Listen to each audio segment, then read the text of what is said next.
We may as well name it civic signage bylaw. And I'll elaborate when we get there. Civic signage bylaw? Yeah, correct.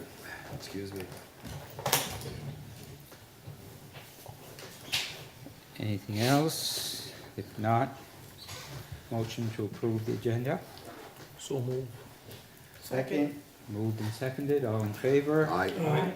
Contrary-minded, carried. Presentation, our presenters are not here yet, so what we're gonna do is, when they come in, we'll fit them in wherever we can there, wherever we are when they come in. Did I ask, any conflict of interest? I didn't ask. Nobody has any conflict.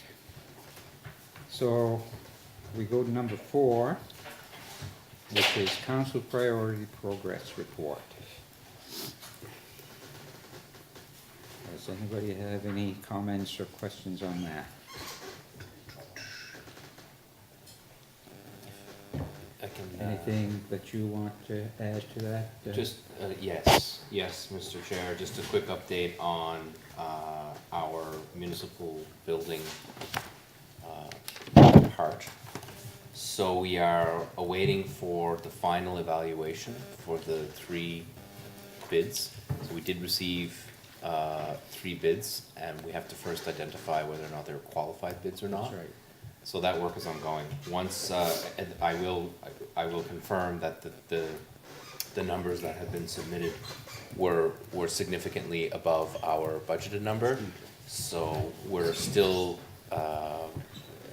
I should say that the council and the building committee did have an opportunity to listen to our architects around the potential reasons why that the bids were higher. I think it's important to understand that these are bids, these are not actual prices to construct. So they're subject to negotiation, they're subject to clarification, they're subject to understanding exactly what will be required in terms of changes, both in interpretation of the bid and also in design, in order to bring it back to where it needs to be. So I just wanted to give that update to those listening and to media present, so that I understand that the process is still ongoing, and I imagine that by the end of this week, we're hoping to get more information on that. On that, so we still don't know about the ones that may or may not be. Correct, that's correct. We don't know, we can't confirm how many of the bids have been qualified at this time. At this point, yeah. Okay. Anything else on any of the other ones? On number 2, on improved rural internet service, on the 11th of October, I was at a internet workshop in Truro, and the group was there that's sort of trying to get this going as far as rural internet across the province. They're looking at 95% of the province at 50 megabytes per second. It's got 193 million coming from the province, and they figure it's going to be $300 to $500 million project. 300 to $500 million project. 2 to 5 years time frame, so you know that there's going to be chances are more like 5 years instead of 2 years. And of course, they're also looking at the municipalities may have to pay some as well for this. So it's a long ways from anything happening yet, I'd say. But it was a good workshop. There's people there from all across the province, and it was very informative in that. So yeah. Yeah, Question for, in the very first of your briefing, you mentioned did you say 50% of the province? No, they're going for 95% of the province is what they're looking at. For some reason I heard of 50% there somewhere. Yeah, no, at 50 megabytes per second. That was it. Is what they're looking at. Yeah, okay. Yeah, Thank you for the clarification. no problem, sir. So anybody else on the progress report? If not, we'll move on. Items for decision, substance abuse policy. Is this our second reading? We changed a few things, but we did have a first reading. Did we skip financial? Yeah. Did you We skip did. something? Let's get a financial report. We did. Oh, sorry. You almost got away with it. I didn't see Marcia. Nice try. So who's gonna do the financial report? You're That would gonna be handle myself, that? yeah. Okay. Marcia is ill, could not make Yes. it. So, I'll keep it essentially high level, and then I'll dig in a little bit, because this is the quarterly statement. So, and then I'll entertain any sort of questions, that might be the best way to do it. So right now, we're seeing operating fund surplus halfway through the year at 98,368. Most of that is generated by expenditures that are lower than we budgeted. The revenues are almost entirely stable, where we have about an $8,000 or $9,000 variance, positive variance in revenues, most of which has to do with some unexpected hookups to Pubnico sewer and recreation programs slightly better than expected. We did have an offset so far with how quickly we're collecting the transfer taxes. This is one that I must say about 18 times a year that we always under budget. So finally, we decided to budget it a little higher, and now we're behind. So Isn't it always the way? isn't it always the way? So we're a little bit behind, but it's not a significant amount, and we still have quite a bit of the year to go. In terms of expenditures, there are savings in legislative, which is yourselves, which is the council costs. They're approximately 6,400 lower than expected. Administration's about 10,000, so between the two of them, there's 16,000 right there. And that's a variety of reasons. Most of the reasons from a council perspective is the cost of conference. The cost of conference, we budgeted quite a few people to attend, but not as many attended as expected. IT and other departments, we're seeing some savings here and there. A lot of smaller savings in some of the administrative departments. As we flip into, so a total general government services, we have a savings of $33,000 halfway through the year. Going into other services that we provide, we are over budget on EMO, but that is to be expected. You had anticipated that, and you gave us permission to do it, in fact. So most of that is obviously the drought costs. The costs are at $13,200. About 94% of it is water. So just drinking water, providing free drinking water to residents. That's the cost. So we will be asking EMO Nova Scotia to see if we can receive some short-term aid on that. We do have a meeting with the minister on the 6th of November, and we'll be talking about longer-term strategies, which he has mentioned in more than one speech. So that's encouraging. Savings in property inspection of about $10,000 as well. Most of that is timing around training, and a lot of our sidewalk maintenance is in the winter, so obviously we're not getting too much snow just yet. So that's somewhat of a timing issue. West Pubnico Sewer is ahead of the game. The sludge removal and dewatering is proving to be less costly than we thought it would. We entered into a new system, so we had a lot of uncertainty around that with Rosie, our new truck. So that's proving to be less expensive than we predicted so far. Tusket Sewer is right on. We do have some savings in lower and middle east Pubnico, but we fully expect to catch up when we get into some of the repairs that are required at that location.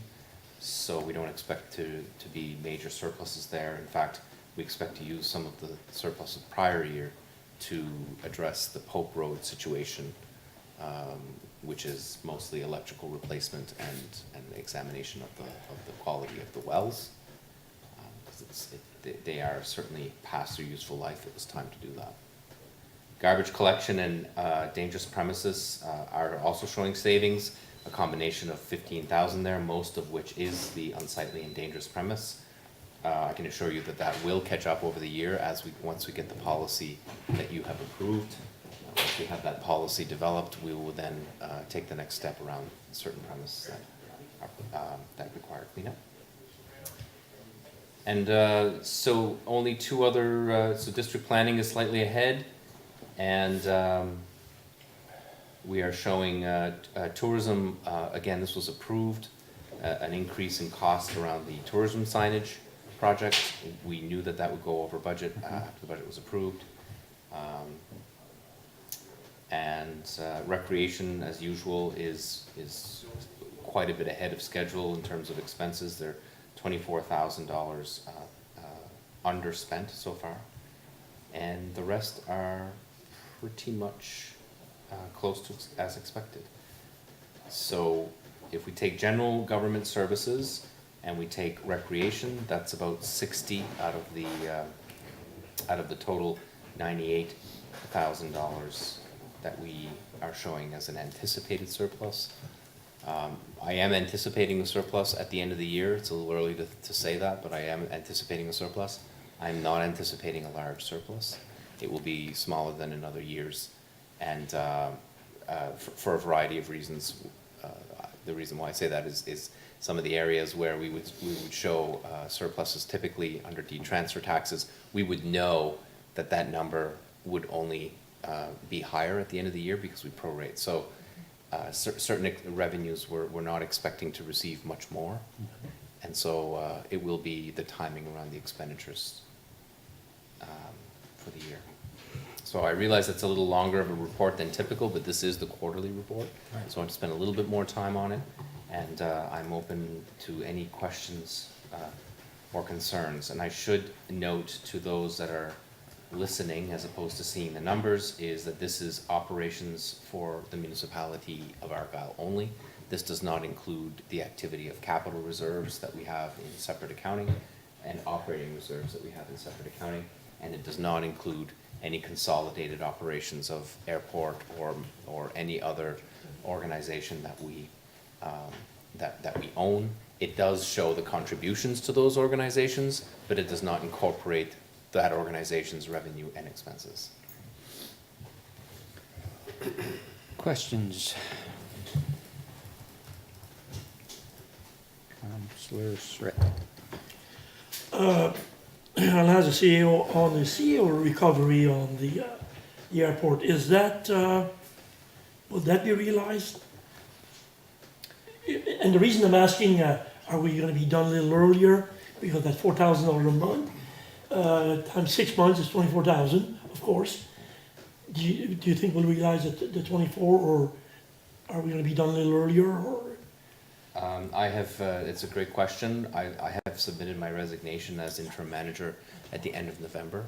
Okay. So we have budgeted to receive 6 months at 4,000. Right. We will be receiving 8 months at 4,000. So the revenue will actually be 8,000 higher than anticipated. Any other questions? I had a couple more. Oh, yeah, If go that's ahead. okay. No. Thank you. I had the tourism initiative, signage initiative. Was that you alluded to? We were over budget, and it was approved. Was that now? Is there money coming into that? And is it like a 10-year before we collect, or how does that work? I kind of forget how it was set up again. Yeah, that's a really good question. Most of the expenses are at the front of the project. So our expenses are higher than budget. Yeah. We are still going to be charging essentially the same amount to the customer. I'm not aware of any increase in the fee, but the fee is over 10 years. So what will happen is there'll be very little, if any, expenses on the signage unless we have to maintain it or unless it's destroyed. But you know, these are higher quality. We spent a little bit more, right? Yeah. But they're higher quality, Nice signs. and should have a longer useful life. Particularly using the post-tech technology. So, so essentially, and we had initially thought that we would be able to install them ourselves, so we hadn't anticipated that the labor would be so expensive. It's not that the supplier charged us twice the amount that we expected. we asked them to do twice the amount because we ran out of labor to do it. So we will be recovering that over a 10-year period, and we do show that as a revenue amount, which will not be shown at that line item. Line item, So the okay, expenses will be gross expenses, they will Right. not be offset by that revenue. okay. The revenue will show on the top On the line top. as rental income. Very good, yeah. Okay. I had another question if I could. The sludge removal dewatering, it shows 5723 as an expense. Was that because before we had our truck? We only got the truck later in the year?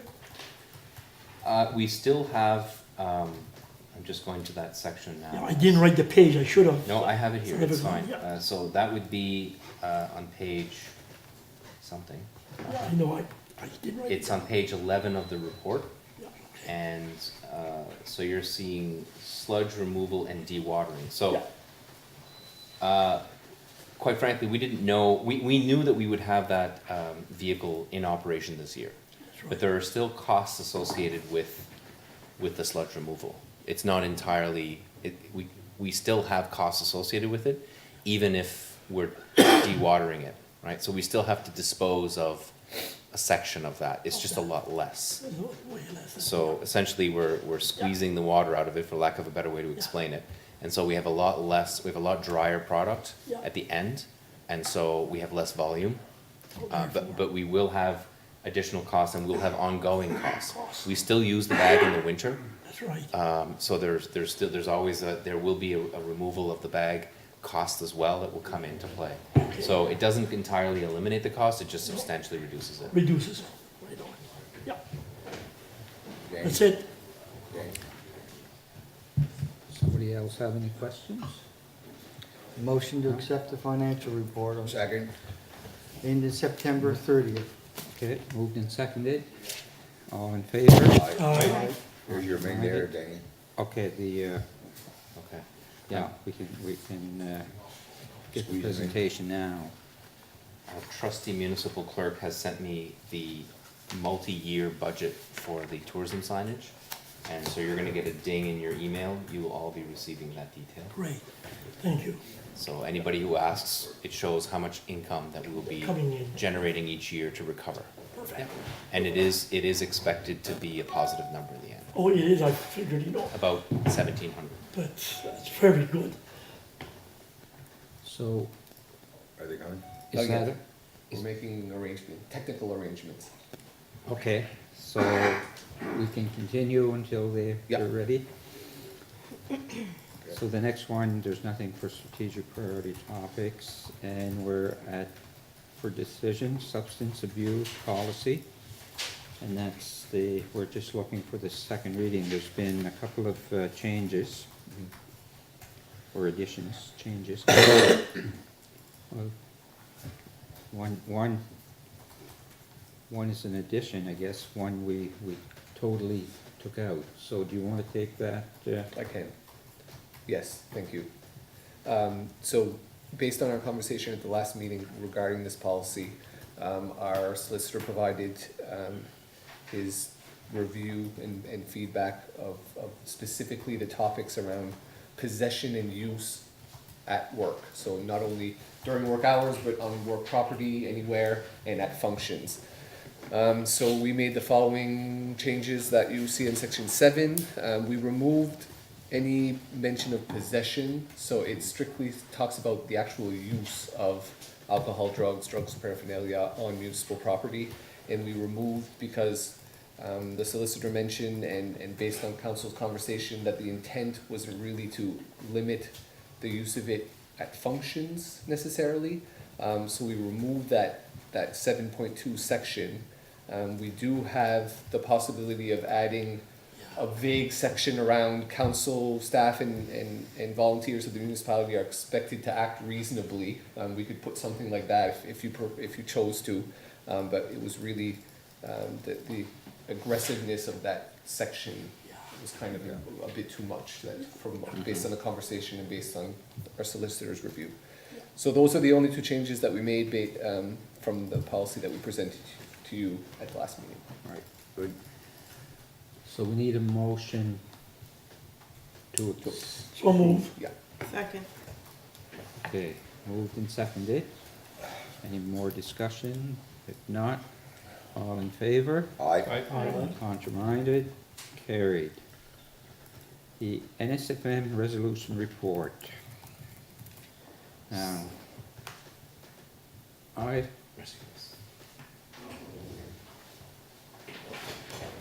okay, That's okay. Thank you. Go ahead. I don't know if you all had a chance to look at this, but the resolutions at NSFM, there's more than what they're going to deal with at the, and we have to decide, there's quite a few here. We have to decide, and I believe it's 5. Alain, you thought it was 3, but I think they do It's 5. 5. It's 5. I'm pretty sure they do 5. The NSFM will be selecting 5. 5. You can choose as many as you want. Okay. So obviously, Exactly, you but- could pick less than 5 if you wish. Yes. But 5 is what they're gonna present to the province. That's right, exactly.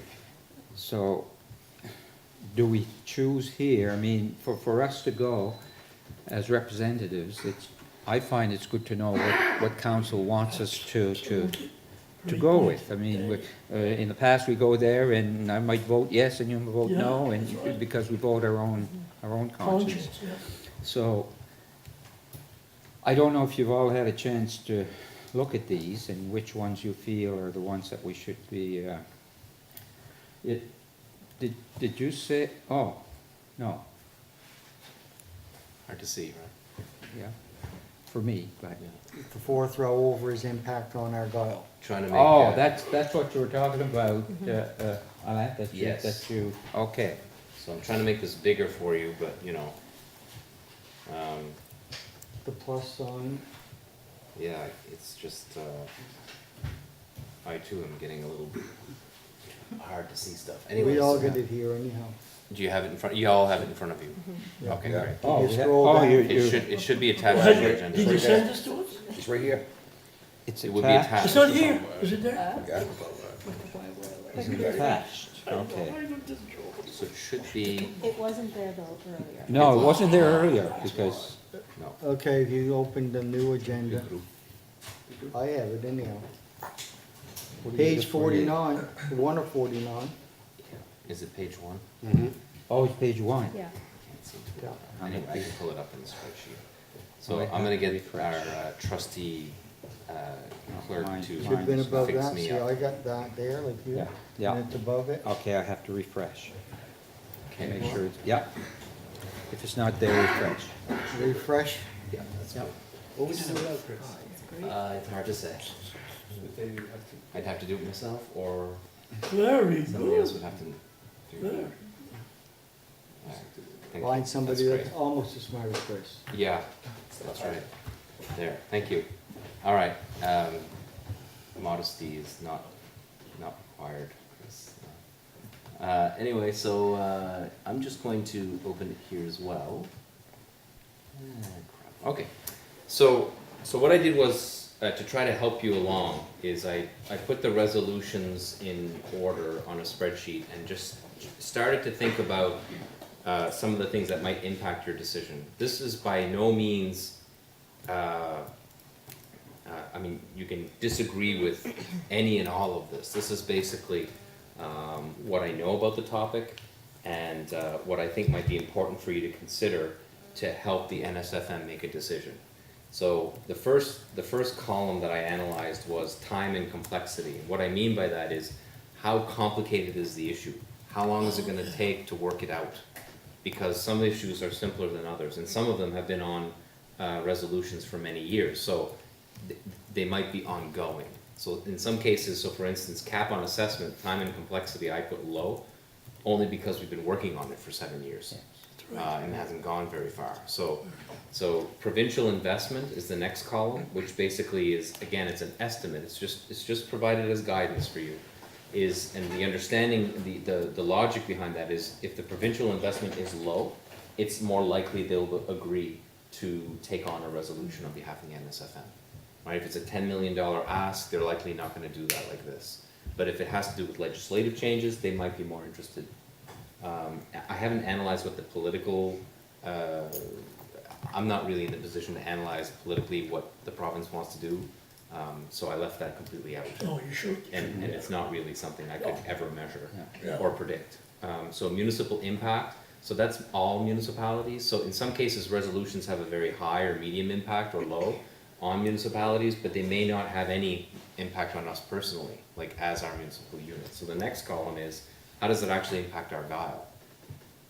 And then those are measured, and in cases where we could quantify it, I did. So there's only one that I felt comfortable quantifying, which was EPR, and which is extended producer responsibility.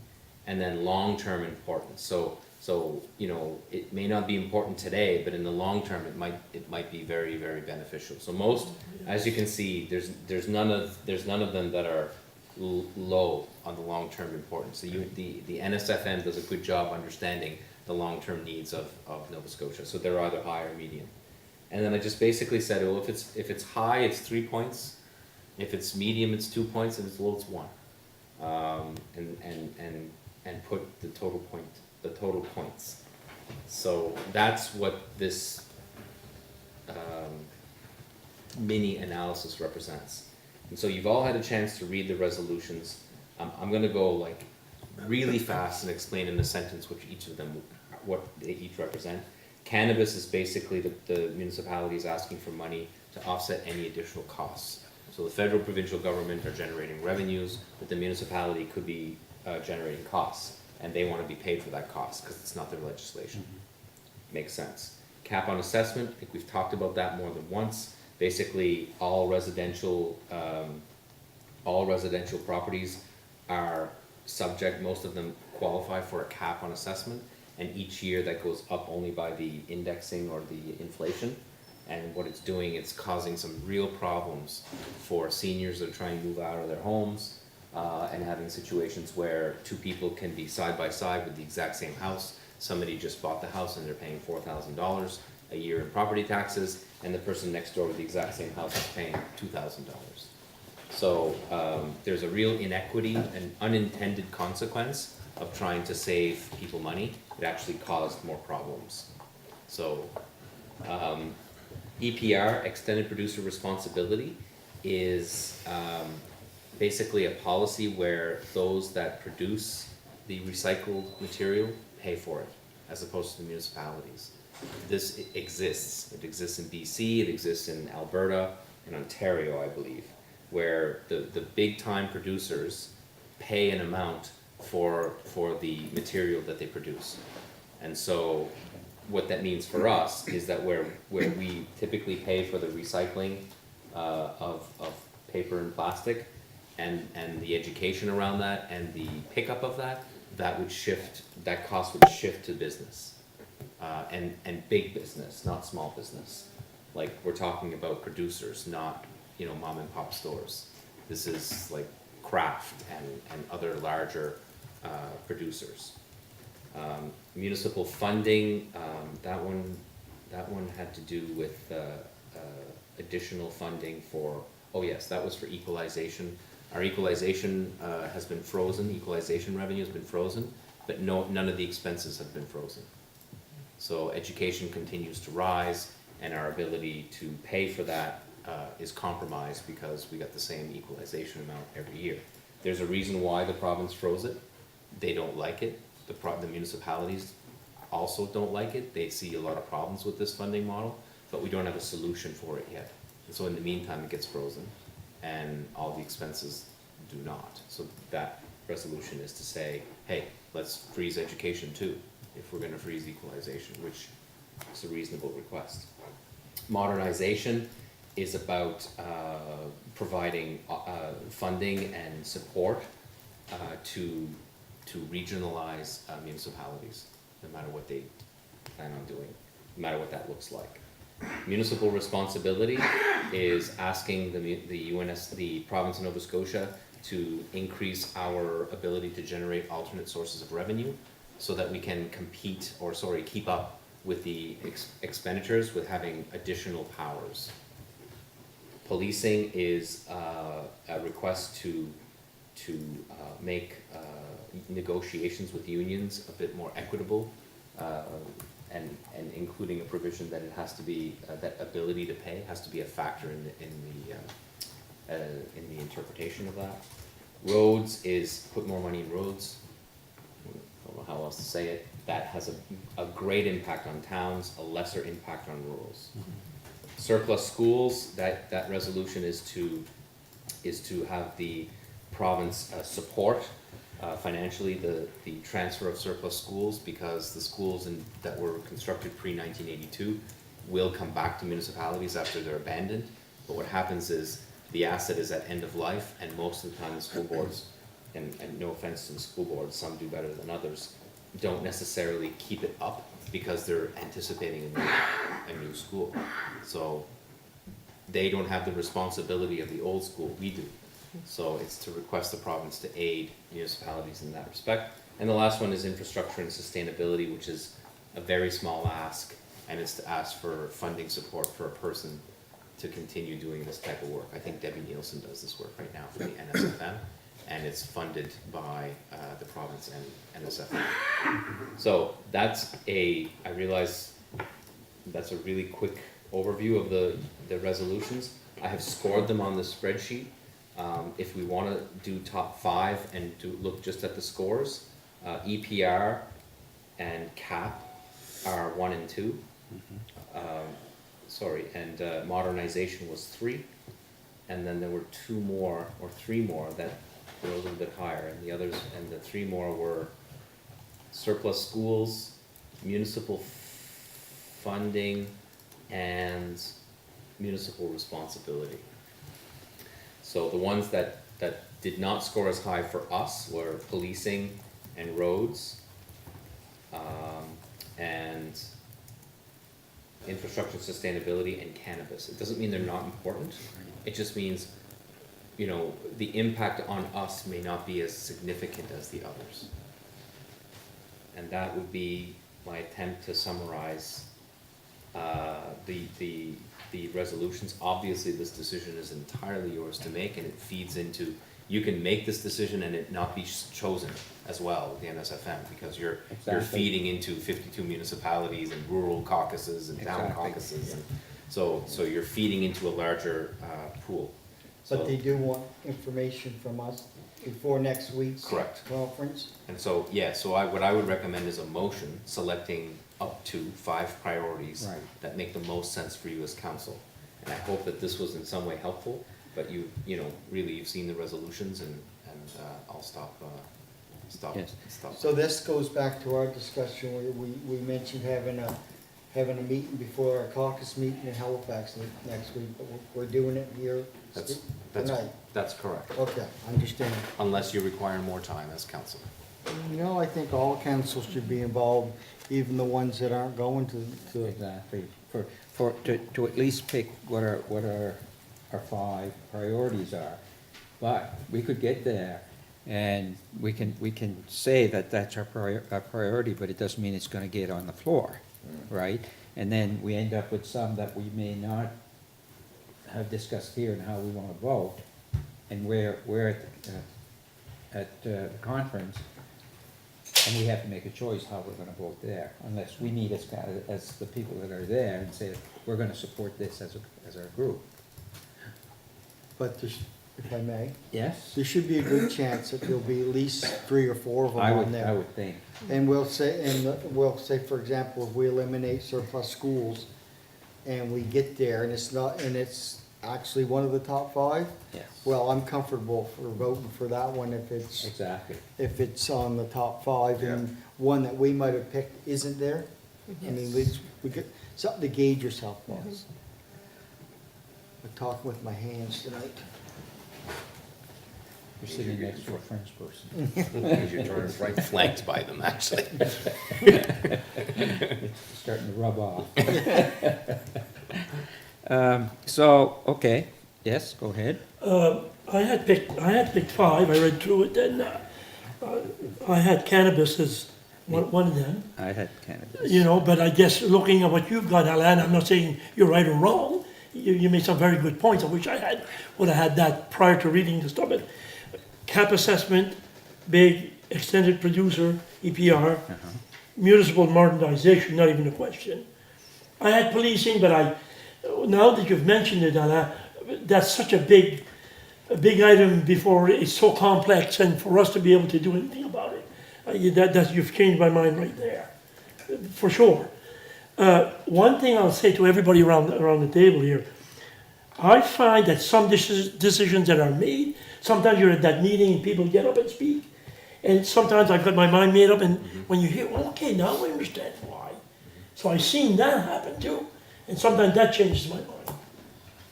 Just to let you know that it does happen. But I'm happy with whatever, and I'll vote Yes. on what I hear there also, plus what I hear around the table here. Okay, so are we ready to, anybody else ready to make suggestions on 5? We have 6 that score higher than the rest, so basically we should eliminate one of the 11s. And I suggest we eliminate surplus schools, but that's my personal opinion. Yeah. If somebody else, that's something else, but that's the way I'm leaning now. I just want to say that I was thinking the same thing as Richard. I was just going by the scores there, and I agree with that. Okay, so that would make it CAP, EPR, modernization, municipal funding, and municipal responsibility. Yeah, Right? yeah. I won't vote on that here because I can find that sometimes, I agree with what's there, and if somebody changes my mind up there, I'd rather not vote. Yes. Because if somebody changes my mind up there on something, then if I'm bound by emotion here, I don't feel good about it. No, You know, Sure. yes, go ahead. yeah, from what I understand, we're just making a list to send there. Send there. Oh, okay. And then when we get there, we may not choose Even- personally to vote for all those 5, all those 5 may not even be there. Thank you, Richard. Anyway, Right. So- Thank you Exactly. for that. So we'll make, Great. We're just picking 5. Agree 100%. We have to send that to them. Yeah. Yes. This list is what represents what the majority of council would like to see. Right. Yes. But individual votes can and will be individual Exactly. at those meetings. Exactly. Yeah. I'd like to stick with the rule, but again, yeah, No. very good, thank You're you. right. Thank you, Richard. So the exercise we're going through here is, if every municipality does that, and then send their representatives, and then there's a free vote, I mean, Yeah, it's, Yeah, I'm not exactly sure how they're gonna handle that, Counselor, but I think what will happen is they'll get information and refine it. So you may not see 8 resolutions Okay. at the NSFM. Right. You might see 5 or 6, or they might say, okay, here's our top 5, are you okay with this? Okay And they with may this. even only recommend 3 to go to the province. I'm really not sure, I don't have that detail. I do know that the NSFM has been completely focused on not sending a ton of resolutions. Right. No. Because what happens is that we'd send 14 and 1 would get done and everybody would be disappointed. yeah. Yeah, so that's the process to the best of my knowledge. Because they changed this a couple of years ago. They did. Where, we dealt with, I don't know how many resolutions. 30 and Month 40. or two. I know. You know, and it really didn't mean anything. There were some people that were kind of upset because their resolution never made it to the floor. Some municipalities, some towns or whatever, because their resolutions didn't make it to the floor. So they were upset that, well, it's important to us, why aren't we discussing this? But it's definitely a simpler way to do it. And you're right, I think what's gonna happen is they're going to, based on what they receive, I think they're going to decide, okay, we won't even bring that to the caucus meetings, right? We won't recommend that one. There's not enough interest in the municipalities or the towns that they probably won't even bring it to the table for a decision. they might only bring 6 rather than the 10 that they have, we don't know. And they could all be there, so. Anyway, so are we okay then by those 5? Yeah. Is everybody okay Yeah. with that? Yep. You want a motion on that? We should probably have a motion Is it a on that. motion or a recommendation? Or is it recommendation? It can be a motion, I mean, they'll accept it as a recommendation, but you Yes. can make a motion. But it's a motion that, this is what we want, so. Yeah. Yeah. Motion to recommend to To the recommend. UNSF. Moved. Second, Okay, moved and seconded. question? Question called, all in favor? Aye. Contraminded, carried. So presenters are not We'll do it after section 7. after section That's 7. okay. Okay. The CPP reassessment, you've all had your email, I'm sure, and looked at it. There's a recommendation here from staff on how to handle this. I don't think we have a choice. We don't have a choice We're gonna have to pay Oh, yeah, that, you know. yeah. What brought this up, is it CRA that made with, not only Argyle, it made with the province, all the provinces, I presume? It's not only Argyle, obviously. I don't know how many municipalities ended up auditing on this issue. I know that there was a ruling. They indicated that there was a ruling.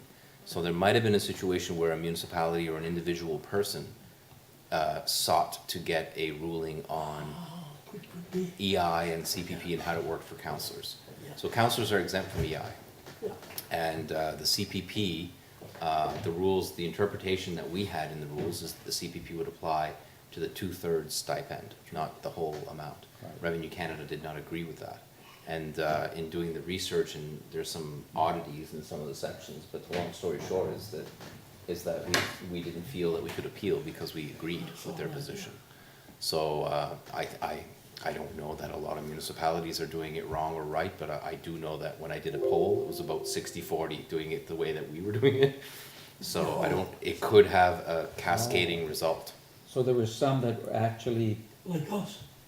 no, some that were actually Oh, different than oh, us, yeah, yeah. that were. There were paying some, CPP. but the majority did it the way that we did it. Okay, Probably because at the time that it happened, we were instructed how it should be done. And in fact, the rules could have changed and no indication of the rule change Yeah. was brought to anybody's attention. you see, So, the fact that a third is, it's part of our stipend, but it's also what it's meant for, almost like an expense, you know what I mean? It- That expenses should not be subject to CPP. no, they should not. They And in should fact, not. that's why most of the municipalities that I polled were like, well, how could there be CPP on that portion? Because that Yeah. portion represents travel. It's not Travel pensionable and earnings, it's a whatever. recovery of Yeah. cost. But If but it's not logic doesn't. taxable, if it's not taxable, it shouldn't be Right, subject to. that would be the logical conclusion. However, the logical conclusions and the law don't always, They don't always don't agree. always jive, and the law always wins, unfortunately. So, That's right. so, yeah, so that's the situation. So they reassessed us for 2016 and 17, and we, of course, have the responsibility to deal with 18. And as you all know, your stipends are changing effective January 1st, 2019. That's So right. the whole thing would be, Oh, unless we change the way that your stipends work, the whole thing would become pension, the whole thing was pensionable Well, before. anyway. But now it's all a gonna be non-issue, taxable. because It's a non-issue. Non-issue, Yeah. but how, with the 2018, we're getting to the end of 2018. Yeah. So how, I mean, we haven't paid it as individuals, not yet.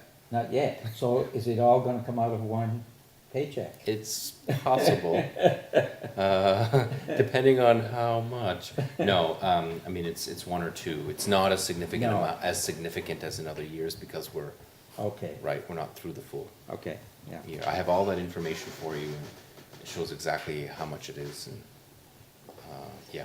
I'd like to move that the CPP error be rectified and the amount of 16,936 be paid to CRA, noting this is as an unbudgeted item. I'll second that motion. Okay, moved and seconded. Question? And a question called? Question, Yeah, you have a question, okay. You don't want the rest of it in that motion? I thought there It was looks two like two motions or, motions. It yeah. can be done with two motions. Can it be done in one also? You can do it in one if you wish. And move that the council portion of CPP be recovered from the councillors through special payroll deduction, and that the 2016 and 17 amount may be recovered from the councillors over a 6-month period. Okay, the seconder okay I'll with that? second, yes, we're okay with that.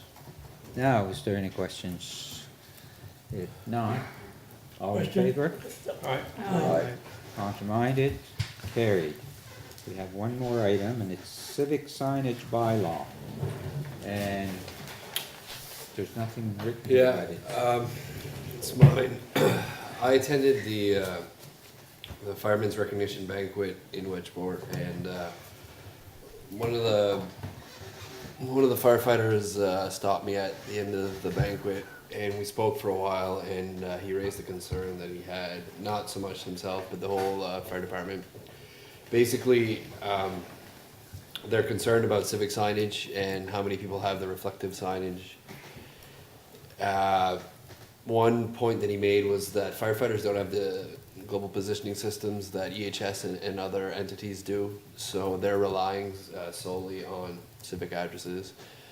And I think one of the reasons he brought this up now, and Councillor Surratt might know the situation more than I would, but there was a health situation in our area, and as you all know, sometimes the firefighters are the first on the scene. If it's a certain type of call, they respond to it. So there was issues, and the logistics of the issues I think often are sometimes when there's more than one house on a driveway, or maybe two houses on each side of a driveway and another house way in the back, and there can be some confusion. So a couple things he asked. He said, can it be made that it's required that all homes have a reflective sign? And I said, I don't know, but I can find out. And he said, also throwing it in there, can there be some sort of method, system type thing to, have each sign dictate which house it would go to? So if there's 4 houses on a driveway, 3 houses on a driveway, somehow find a method of identification between each number and each house. So I mulled it over, and I mean, I'll let you guys put your 2 cents in, and whether and staff can elaborate whether this is possible or not. But what I came up with just personally was a bylaw. Now, when you make a new bylaw, I know there would be headaches with it, with enforcement and implementation and things like that. But in my mind, I thought, in a future budget, in another year's budget, you could have quite cheap steel, just like an L-shaped steel sign that goes right in the grass. It wouldn't be anything, wouldn't be a significant budget item. But I know we've augmented our budget for the civic signs in the last few years here. And this would impact it quite a bit, but we could, in my eyes, implement a bylaw that would require all homes to have this. It's a headache, and again, for enforcement and for the people that actually would be out there making sure this would happen, it's more work. However, in the fire department, in Wedgeport Fire Department's eyes, it might save lives someday. So I don't know if such a thing exists, and I just sprung it out here today. So staff hasn't likely done any research on this because I just brought it up today. But I just wanted to bring it up and bring the conversation here and see what you guys thought, if it's something we would be interested in. The concerns raised by the fire department were completely logical, so I'll leave it up to you guys. Councillor Surratt? I certainly know the situation you're talking about, Councillor LeBlanc, and I'm glad you raised this. I think it's a great idea. If it could be done with a budget, like you were saying, like down the road, look at how much it would cost, and is it enforceable? I think it would save lives. Somebody going to the wrong place, and somebody's having a stroke or a heart attack, and by the time they leave that house, the ambulance comes to the proper house, which might be even next door, which in our case, it was. That matter, and Councillor Digdon would know, that matter of a few minutes, that's the life of a person. And if it was at all possible, my kudos to that idea. It's a great idea. Was his hand up? No, you were first, sir.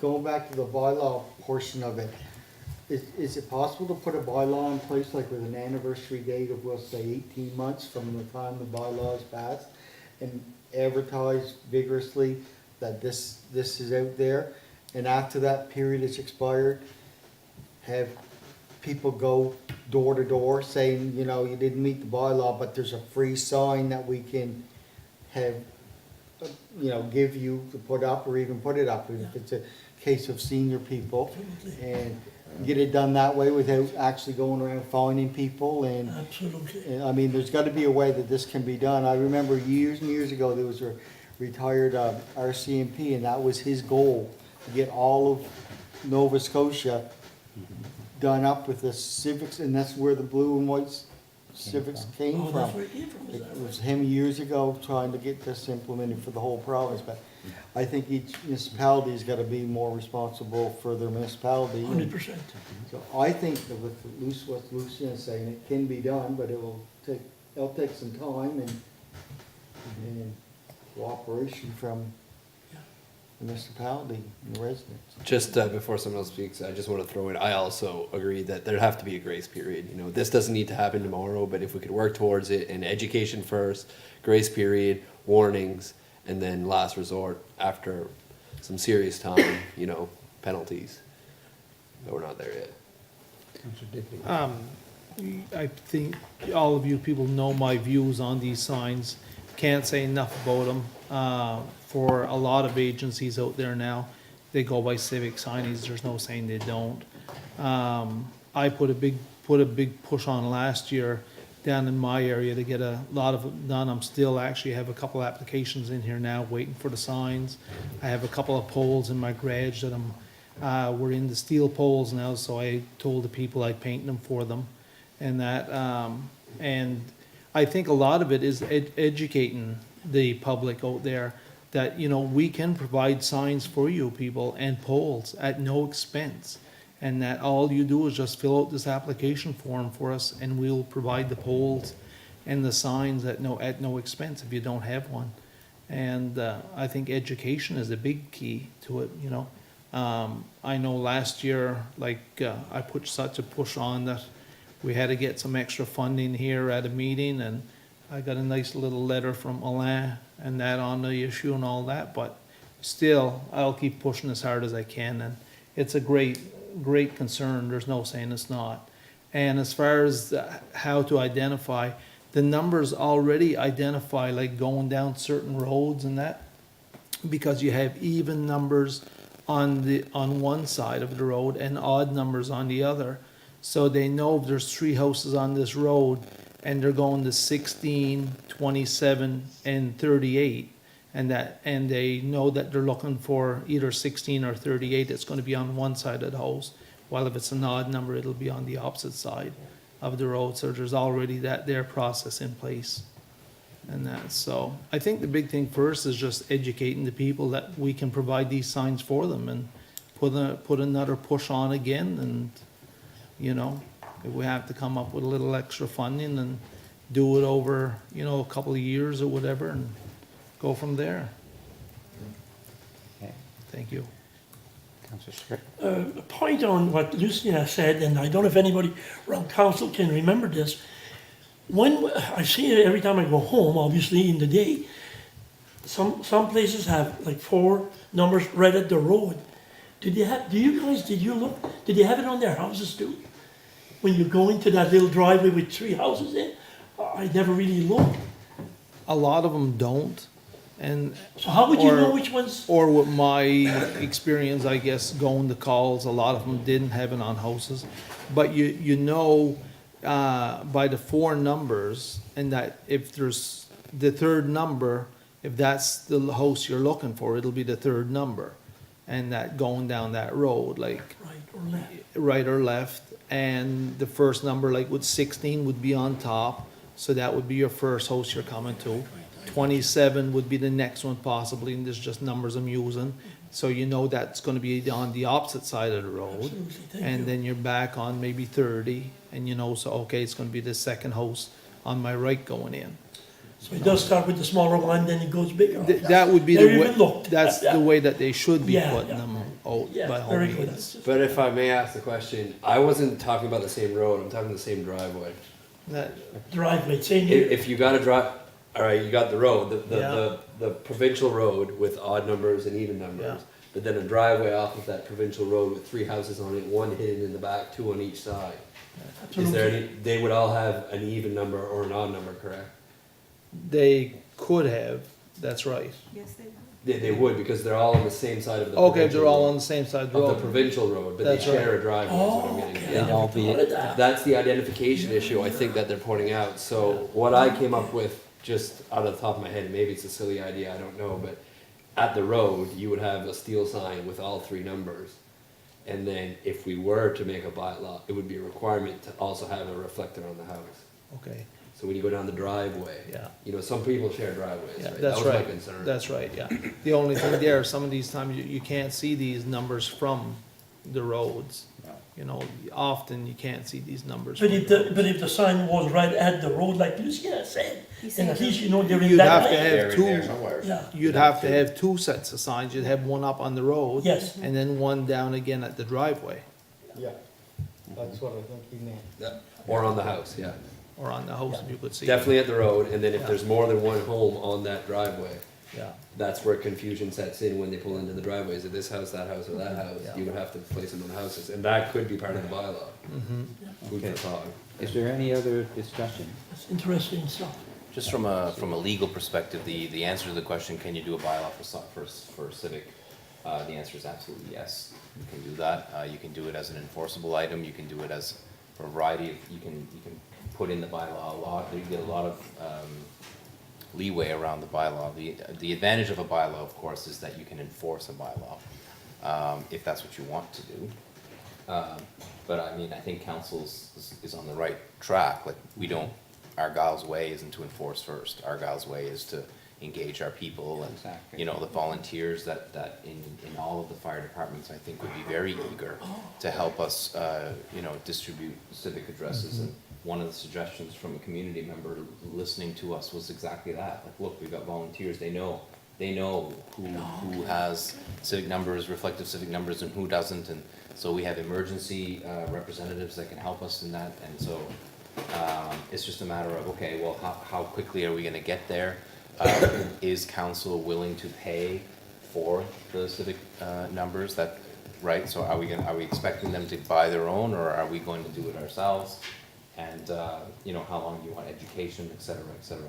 All those things can be identified in the bylaw. So from the staff's perspective, if this is of an interest to council, council can either think about it or make a motion to generate that work. Obviously, you would be instructing me to begin a bylaw, and the first questions I'll be asking is some of these elements of the bylaw, which is to say, what is it that, like, we need a little bit of guidance in order to represent you, if that's what you want. So, you can make that decision today to start the ball rolling, or you can defer a decision to the next meeting and think about some of the things that you want in the bylaw, as opposed to just, right? Yeah, I And would think give it some about thought, Yeah. and obviously, whatever you want, we will apply the principles of Argyle and how we do business to that. I think we also need to hear from the people that would be enforcing any such bylaws. You know, we need to hear that, what their trials and tribulations would be, right? We don't want to impose something on them that's impossible. If you're, and that's a great point, and you know, from our perspective, if we're giving signs out, it shouldn't be an issue. Yeah, shouldn't be. Like, I mean, I could be completely naive around this, but if somebody's given a free reflective sign, I imagine they just put it up. And that, you know, but I mean, there's always 1% that might not like that, and that for cosmetic purposes. But I think once you kind of go through the system, I think it would be. My concern is not so much for the perfect case where it's one driveway, one home. Can you please just stick this at the end of your driveway? Here's your sign. Here's your sign. Bad joke. You'd have to get the reference. I got Alright, it. thanks, you got it. Yeah. Well, see, I made a joke and now I lost my train of thought.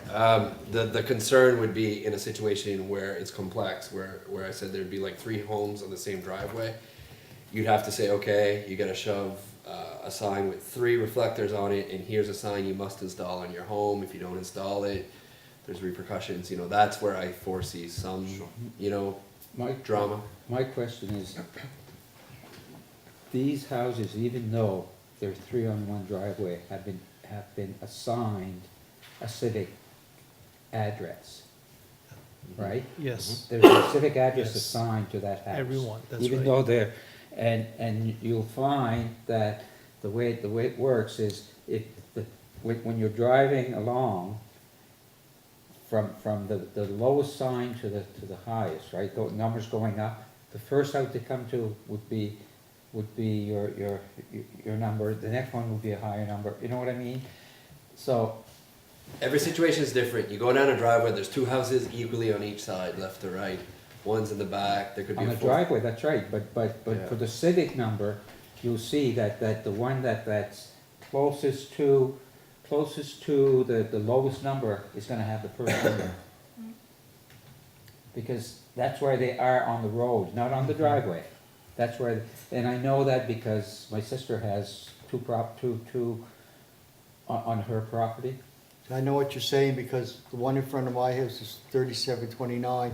I'm on that same strip of property, but Exactly. behind them, and I'm 3731. Exactly, Yeah. because And the you're, guy on the other side of the driveway is 3733. exactly, because it's where you end up on the map, Yeah. right? Well, I get that, but you go down a drive, okay, the signs are at the road currently. Yes. Okay, there's 3 civic signs. That's right. You pull down the driveway, you meet the 2 houses at the same time on each side. They Oh, I share- know that. Oh, I realize. Yeah, I that's what I'm realize getting that. at, why you would Yes. need to post it on the homes, because Right. if they don't have it on the house, which one's which, right? Yeah. If you get all, if you get all kinds of time and you're going down, you can probably see Figure the out. number, Oh, figure yeah, it but- out, right, but if you're going ripping down in a Yeah. fire truck, And they don't have time Right. to You look wanna at be able to that see and a say. visual sign. Right. Or even with the EHS. Yes. Counselor.com. So, okay, I like the idea. How about when we issue building permits for new houses and buildings and businesses? Can we put in the bylaw that we basically, not force them, but, you know, here's your civic sign, That has to with go your on. building permit, put it up, you know? Yes. Great point. So that way, at least, those people we catch, you know, in the From the start. process, right? Yeah. Yeah. There was Is that a, doable, or? the comment that you made. that That's if we- already being done. Oh, okay. Yes. Because I've dropped off signs down in my Perfect. area for people, Okay. new builds. The issue The, of the older ones. the comment that was made that if we get the signs, the people will, won't complain. But we already did get the signs. There was a program that, Yeah. that anybody could come and ask for a sign, and a lot of people just didn't even bother. Yeah, and I think if you did a bylaw, what you would They- wanna do is you'd wanna go to them. You'd Yes. wanna have a system, and this is just a suggestion, that you'd wanna have a system, a coordinated system, possibly with your fire departments, to say, okay, we're gonna go out in the community. We're gonna figure out how many civics are out there, Yes. which ones aren't reflective, get the list, Absolutely. and go out and do, and, because if you're gonna do it, like, if you're gonna do a bylaw, education along with enforcement, I think we'd have to step it up a notch. Right. And actually, because, people don't necessarily, it's not number one on their list to stop at the municipality and pick up a civic. That's right. But, to bring it to them, I think would 2.0, like it would take it up a notch. Yes. I've brought a sign to one person and a pole, and 2 years down the road, it was still not up, and when they knocked on the door and it's in the shed, so I went and beat the piss out of it and put it on their own. But some people just won't take the Don't. initiative, but not all. That's right. But there's some that just, even, you bring it, drop it off and steal. Look, But for whatever reason, yeah, and you know Not a what? priority. We just came from an infrastructure, meeting where one of the considerations around infrastructure management is demographics and aging population. And so, we have to start thinking about that. People, different levels of ability to put a pole in the ground. And totally right. so we just, if we're gonna do it, we're Do it gonna, right. we're gonna do it Yeah. right. Okay, And I as think far, oh, sorry. we probably had enough discussion for Yeah. now. What's the, do we just defer it to the next meeting so that we can at least? I would like to think about defer to it? next Yeah, so meeting, we so can we think can about- think about it a little more. And I think our fire More. departments will give us feedback that'll be good Yes. feedback. They're the ones that deal with it, Yeah. right? Exactly, that's right. Okay. So we kind of leave it as it is? Yeah. Makes sense. So we will put that on the next There agenda. we go. Yes. All right. Come on in. So we are now going to go to our presentation from EHS. We have two paramedics here with us, Colton, LeBlanc, and Mike. That's right, I knew Janczyszyn. that, I knew how to say that, I knew how to say that. I tried to figure out how to. Spit it out, I know. Janczyszyn. Okay, it's not even hard to pronounce. It's easy, Mike, Yeah. Mr. Mike. Okay, so the floor is yours. All right, thank you very much for having us this evening. We're very proud to be here, and we thank you for the opportunity to come speak to you. And we apologize for the delay this evening in the starting of our presentation. But again, we're very proud to be here. It's a great opportunity. I'm very proud, not only as a first responder who values this initiative, but as a community member with family and friends who live here. And I'm thankful for the discussions that you've had so far regarding public access defibrillators.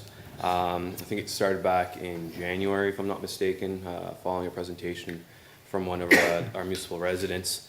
And that brought some discussion around your table regarding defibrillators and their importance. So I think it's a great opportunity. And you guys had a motion or recommendation to look forward to either a provincial or federal agencies for a little bit more guidance. So I guess this is where we come in, so it's thank you again. So our goal with the EHS AED registry is to increase numbers of AEDs within our province. Not only in the province, but in our registry, our survival rates. There exists a couple different types of AED registries across our province, but this one here is a provincial registry which permits integration with the 911 system, which Mike will be able to speak a little bit more to later on in the presentation. Let's see if we backspace.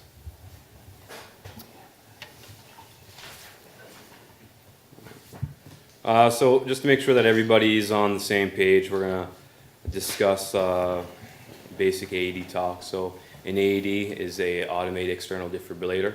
It's a portable, lightweight, battery-powered device which permits analyzing of a heart rhythm in a patient who's experiencing a cardiac arrest.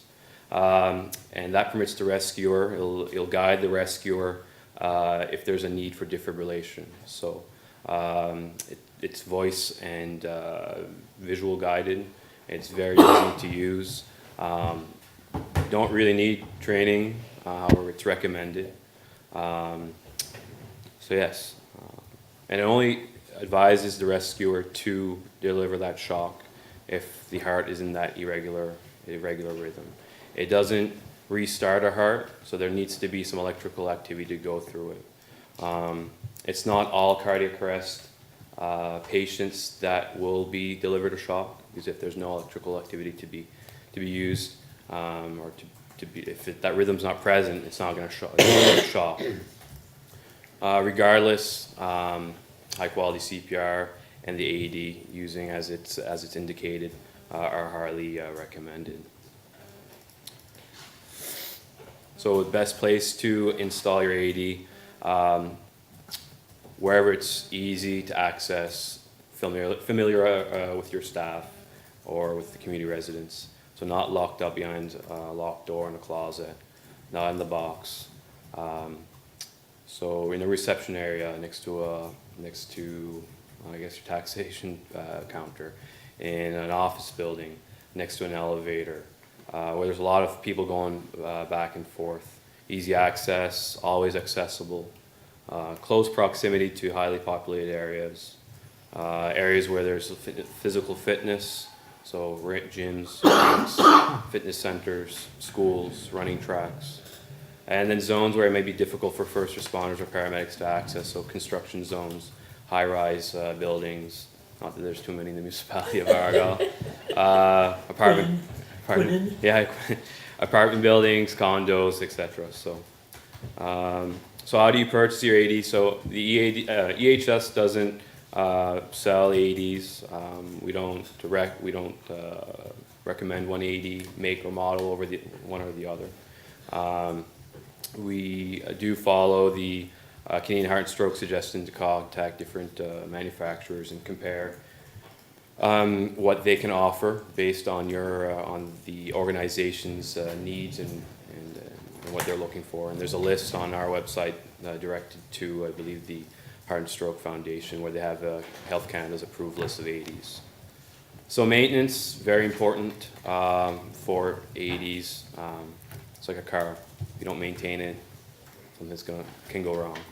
So we have batteries that expire, defibrillator pads that expire.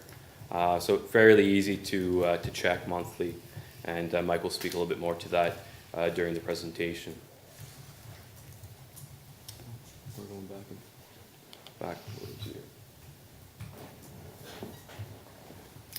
So quick stats, every minute counts in a cardiac arrest. A cardiac arrest can happen to anybody of any gender, of any age, at any time, any location. And minutes are crucial in these instances.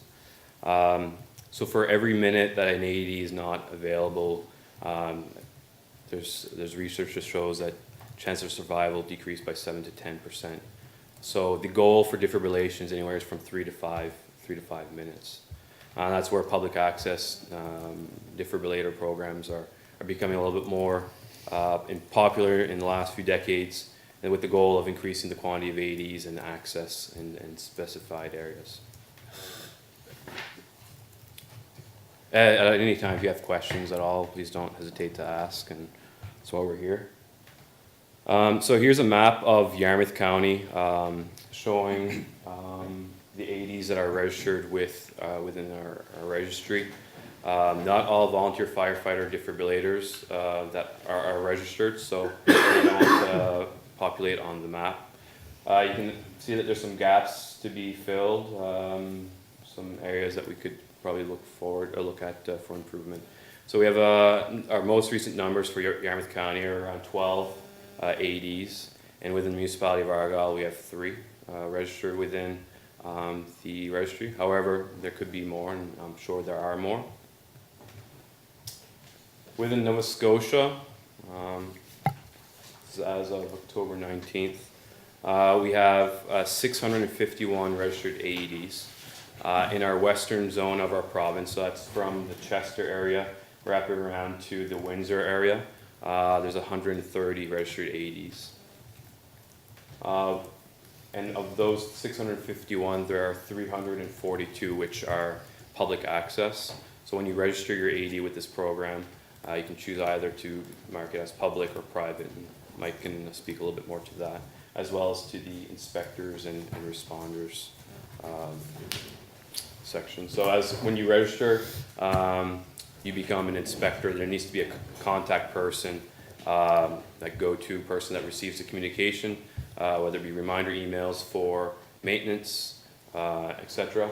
And when you register as well, you can opt to become a responder. So Mike will be able to speak a little bit more to that. So, any questions so far? No? Colton, Yes. before you go, fire departments, Mm-hmm. those that have AEDs, apparently, if I'm understanding right, you and I were speaking, those are not for the residents' use unless they're using them themselves. I might be twisted here a bit, but like the one that we have in Tuscany here, the municipality, that's for anybody, everybody, whatever. Mm.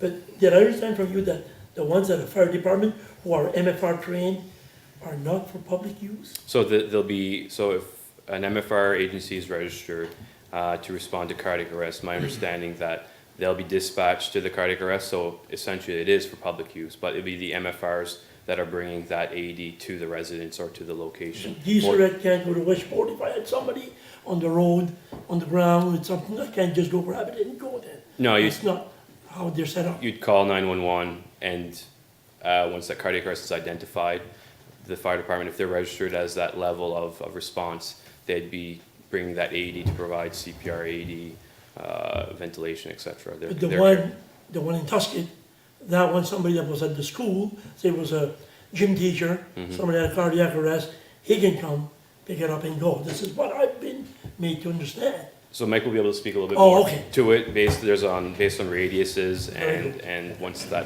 phase of the project moves forward, that there'll be that integration within. Good, thank you. You said, and I might have misunderstood, but that an AED will not restart the heart? So if you think on TV, flatline, there's no electrical activity. It's like That there's won't a start. dead battery, right? There needs to be electricity going through the heart, right? So, Okay. and there's two types of rhythms that you can shock. And you said another thing that not every patient is gonna get, not the AED, but The shock, yeah. So if, just as a resident and I see someone down, Mhm. how do I decide to either or not use the AED? So you'll be starting initially with high quality CPR, and this CPR is just as important as the AED, right? They go hand in hand. If you take a Okay. CPR course, they teach you one, they teach you the other, and they're mutual, right? They go hand in hand, because without one's not gonna be effective, okay? Okay, So, okay, yeah. so, if you identify the cardiac arrest, the signs and symptoms, call 911 and use your AED. The AED is gonna tell you to do compressions, right? it's not going to hurt anything if he doesn't need it.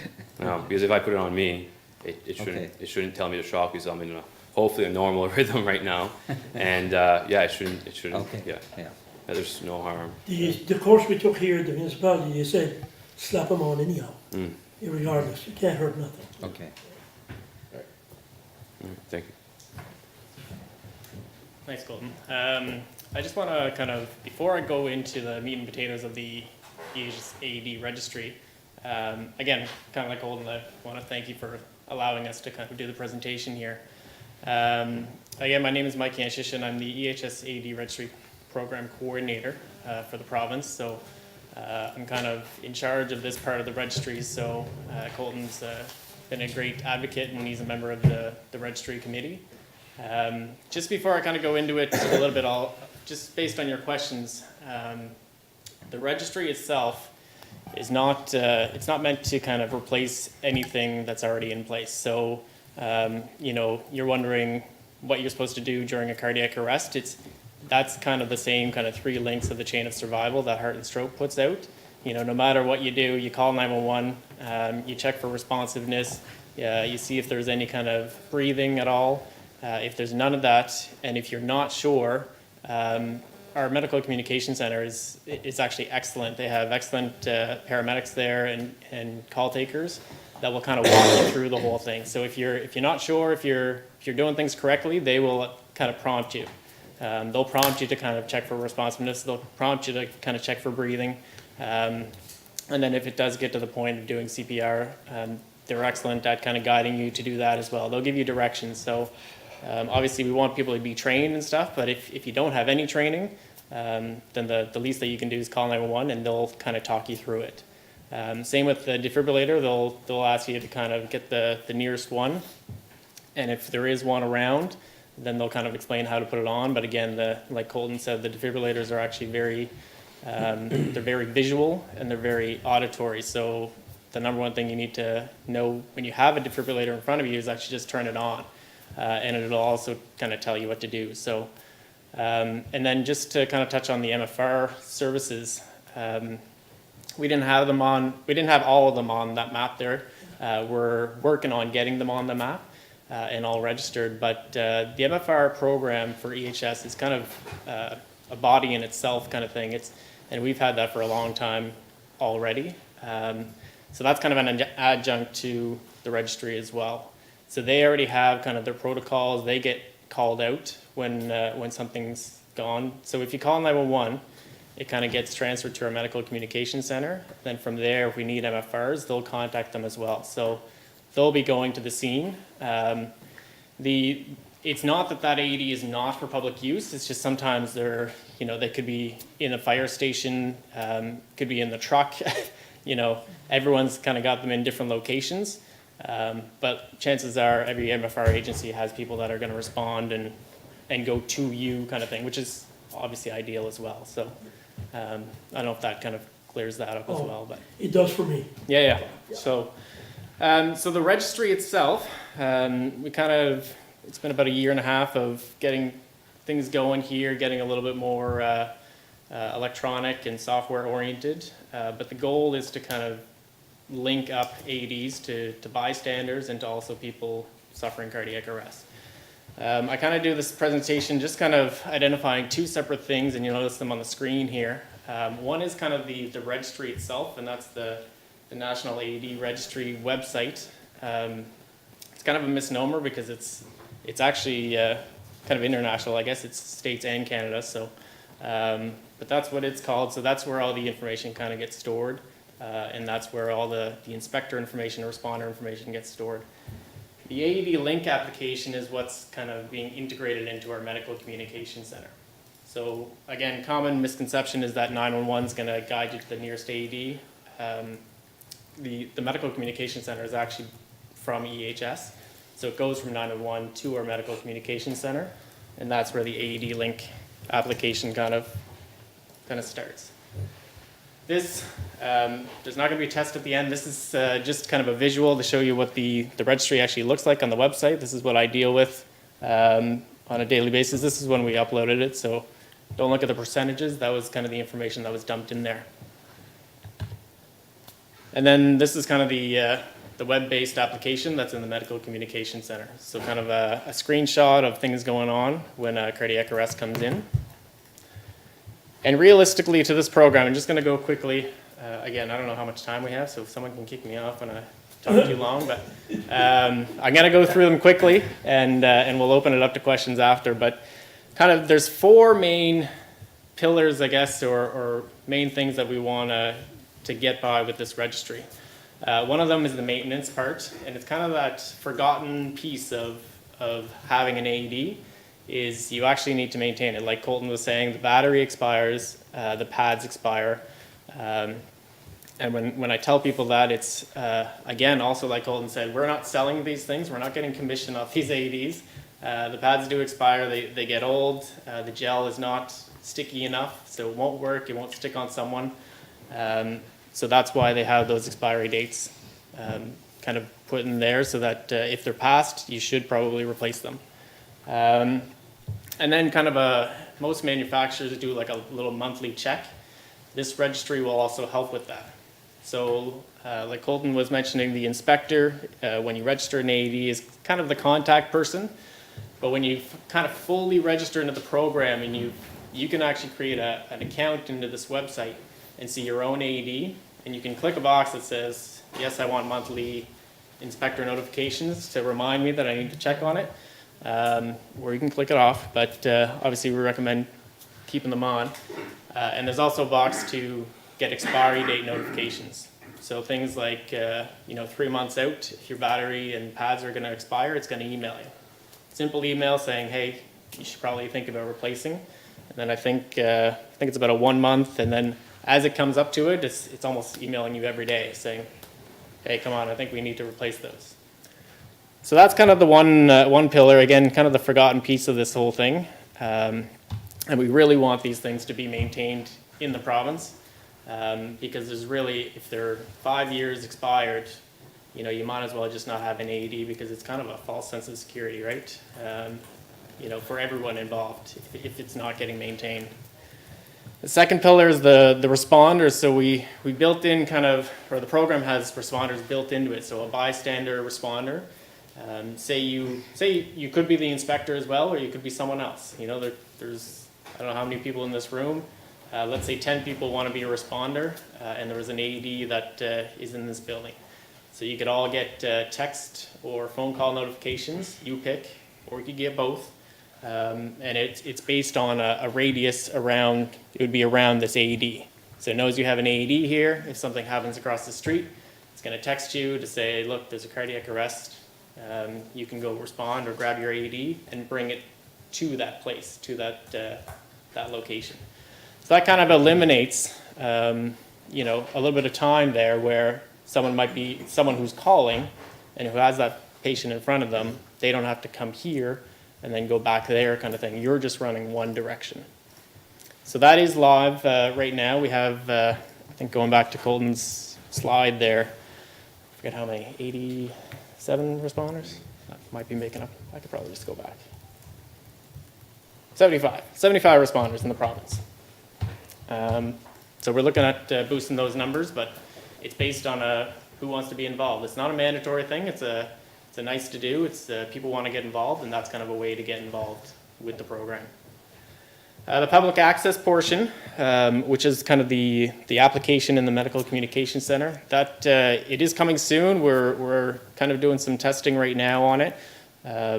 It's everyone can kind of agree that our communication center brings in a lot of personal health information and sensitive information and also puts it out. So to get the technology to kind of feed the AD locations in it's sensitive, and we're actively working on that right now. But that's going to be basically you call 911, you get sent to our medical communication center, and the call taker will be able to say, look, there's an AED across the street, up the stairs, ask a staff member or buzz the door, whatever direction it needs to actually have in there to say, look, this is where you can actually access your closest AED. So when we're talking about public access versus private, a lot of places will, for whatever reason, be a private AED. So whether it's a business or lockdown or construction or industrial where people cannot come in. So that's not going to show up for the communication officer unless the call originates from that building or location, because then it's kind of assumed that you probably have access if you're calling from that location. But if there's a private one across the street or 500 meters away, it's not going to come up because chances are it's not accessible. But the public access one is, and what I keep telling people is, it doesn't need to be right on the wall where you can grab it and go. It can be, you have to ask a staff member, you can buzz something, however you want to get that AED accessible kind of thing. If it's, you have to ask a staff member to come with you, perfect. The more hands, the better in those situations, right? So it's all about getting it more accessible. And we're dealing with I keep calling it culture change, and someone can correct me at some point whenever I keep doing these presentations, but the culture change is we want these out in the open as much as possible. And right now, there's still a lot of reservation with that. There's a lot of, we do have an AED. Oh, where is it? Oh, it's in a box. Oh, where's the box? In the closet. Where's the closet? Oh, behind the office. Okay, well, is the office open? No, it's locked. Okay, well, is that the only office? No, that's the office in the office. It's like, holy moly, we have a lot of places to go for this AED. So I usually kind of divulge that it's a great idea to get it out there, get it out on the wall, in the open, outside where people can see it. And that kind of brings us to the fourth kind of end pillar here is the promotion and awareness of it, as well as kind of making people aware that things expire. We need to make people aware of where they are. So whether that's signage, we actually include a welcome package with the AED Registry. Includes a window decal that you can put on the outside door. We have location posters that you can put anywhere, washrooms, whatever your closest AED is, here, kind of thing. And then an ownership label that you can put on the AED itself. So that's kind of, this is kind of where we are right now. We're still kind of in phase one. We're slowly kind of curving into phase two. The determinants there, it's all very confusing, but that's kind of where we're starting off. We're starting off with pure sudden cardiac arrest calls, and that we feel is important for people. We want people to be feel like they're safe when they're actually responding, so we're not sending people to cardiac arrest that might be otherwise dangerous. So that's kind of a phased approach and a phase one approach. I'm almost done here, I swear. The registration, we actually, I don't even know if I can tell you this, but I guess I'm being taped. We do have the online registration form now on the website. We're not promoting it, actively right now. We're just kind of testing it. So if you do have an AED and you want to register, go online, register it, and tell us how it was. We have been testing the form ourselves, and it seems to be working fine. And we would love some feedback. So anyone who wants to go online, try the online registration form. And if you're not that adventurous, there is still the the PDF form that you can get off the website as well. And that's kind of what it looks like right there. And you can still fill it out on your computer and then sign it and print it out or fax it or email. And that's kind of touched on the after registration thing. I do want to touch on this briefly. Question, because I'm sure I'm going to get the question, is about liability. This is a question that comes up all the time when people are registering their AED or thinking about registering their AED. So AEDs were covered under the Volunteer Services Act, kind of, when it was first enacted in the early 90s. And I'll tell you, once there was an MLA, Keith Bain, actually. I don't think his riding really. What is it? Victoria Lakes, sorry. Yes. Right. Yes. So he actually put this bill out, Bill 66, to kind of include AEDs and more specific language in this Volunteer Services Act. So that did pass recently, April of 2018, and it basically eliminates most, if not all, liability. So the only catch is you need to maintain your AED, which the registry helps you do. Otherwise, there is no liability at all if you are using it for the purpose, obviously, for the purpose of trying to resuscitate someone and, not as a door stopper kind of thing. So no liability, and that includes the businesses who have an AED and someone comes in, takes the AED, uses it on someone outside or off premise kind of thing. There was a lot of questions about that. What if I have an AED and someone takes it? Are we going to be liable? And the answer is no. No liability as long as you maintain it. And you can, I do have the link for that. I can share that with you, but I think if you Google it, it's on the provincial legislation website. But that's kind of the question that comes up. So that's it for me. And we'll open it up to questions if anyone has. Yes, so from what I understand, you would be encouraging any private company that has one on site to register it, even if they're only open business hours or even less than that, seasonal business hours? Yeah, so we would love to have all the AEDs in Nova Scotia registered. And again, for that purpose, if someone calls from that building, then chances are you have access to that building, and it will show up as an AED at that location. So maybe you have someone in your business, it's a private AED, maybe it's industrial, whatever, but you have a guest visitor or something, someone that's in your building, and they've called, they don't know your layout at all, and they don't know that you have an AED and someone's collapsed. The person giving them the tour of the building collapsed in front of them, and they have no idea where they're going for an AED. So they'll be able to say, well, you're in the building right now, there's an AED here.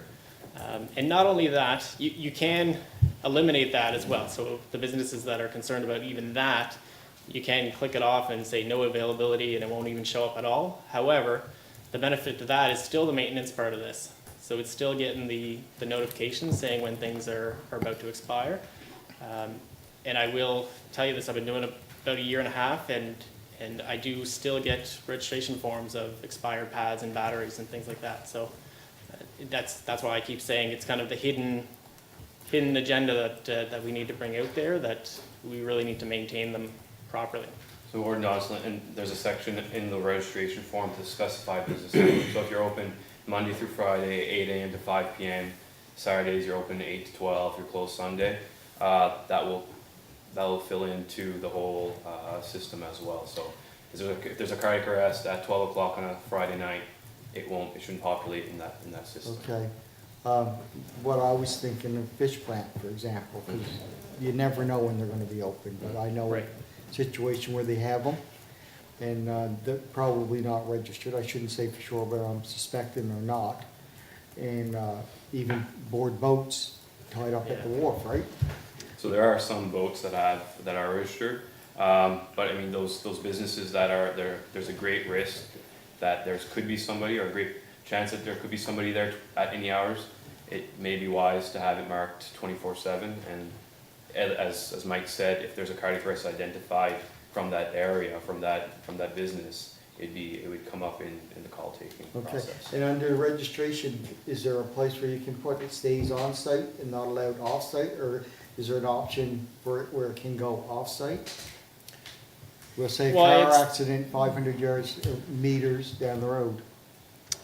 Like a car collision, like Or taking it to Any the, situation where it was needed, like off-site, right. within a reasonable distance. Yeah, that's kind of where the private identifier comes in, where it shows up on the screen that it's not a public access defibrillator, so it's not supposed to be taken off-site.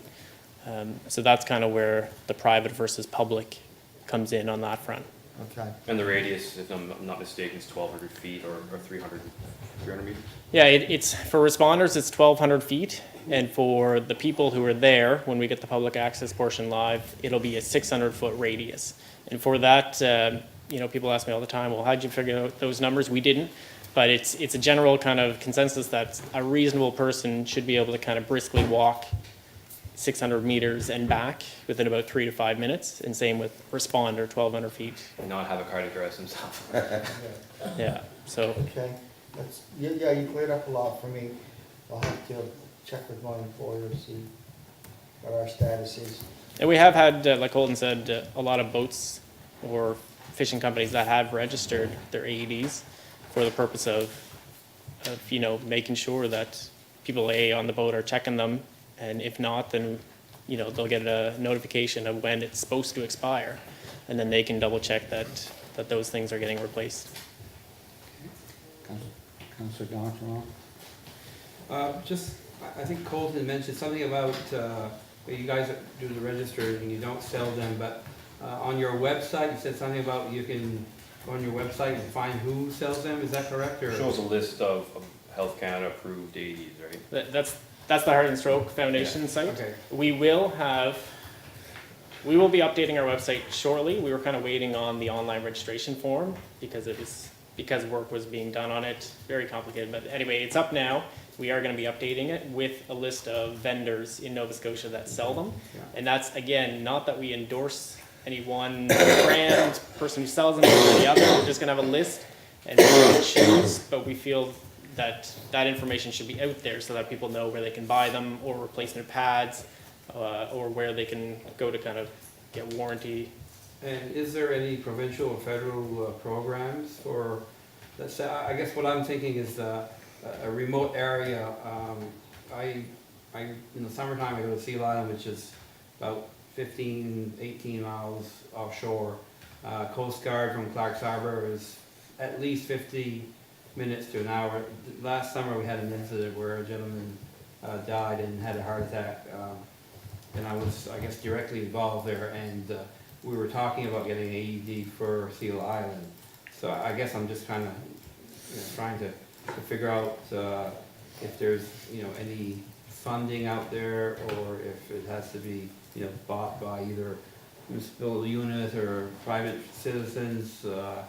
And also, when a remote area like Sea Lion that doesn't have power, is there like a solar power type that you can use to keep your batteries on? Or? Yeah, they don't need any power at all, actually. Most of them run off of their own batteries that are good for a certain amount of years, anywhere from 2 to 5 years, depending on the make and model. Okay. So you don't need to plug them in, they don't need solar panel, nothing. They can sit on a wall, they can sit anywhere in the open, and they do have some temperature kind of ranges that, if it's gonna be minus 25, then that's not good for the battery, obviously, Right. or the gel in the pads.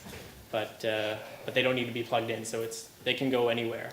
They can be in vehicles, boats. Yeah, you could even, I guess, set it up in a casing outdoors somewhere at a point where it's, let's say in the middle of the island or something like that. Then okay. And Yeah, then, for sure. Yeah. Okay. And in terms of your other question, your former question about the federal or provincial kind of plans or promotions or funding kind of thing. If I'm not, the federal government kind of back in the day put a requirement for arenas to kind of have AEDs. That was kind of their own mandate. I forget exactly when that came about, but the simple answer is no.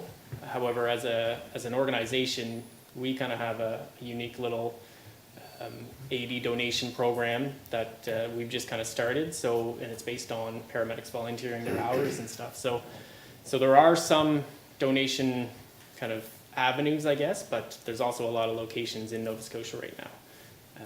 I've also had, you know, I kind of have a running list of people who request them, but I can't guarantee that they're going to get one. And we have had a couple of, you know, anonymous or private donors as well offering to buy one for a certain organization, but usually they have an organization in mind that they want to buy one for. So that's kind of the roundabout answer to Okay. that question. I will dig in deeper and might contact you. Okay. Okay. Councillor Digby. Thank you. Great presentation. Maybe I should shut up. I haven't said that, but I'm not that type, I guess. A lot of the stuff EHS puts out and that, and I know you people are representing EHS here this evening, so you can just tell them what I said, and that Mr. Fraser knows me personally, so. Every minute counts, and that we've had 3 cardiac arrest saves in Pubnico and Argyle area. They were all given shots by paramedics that were at the base in Pubnico when the call came in.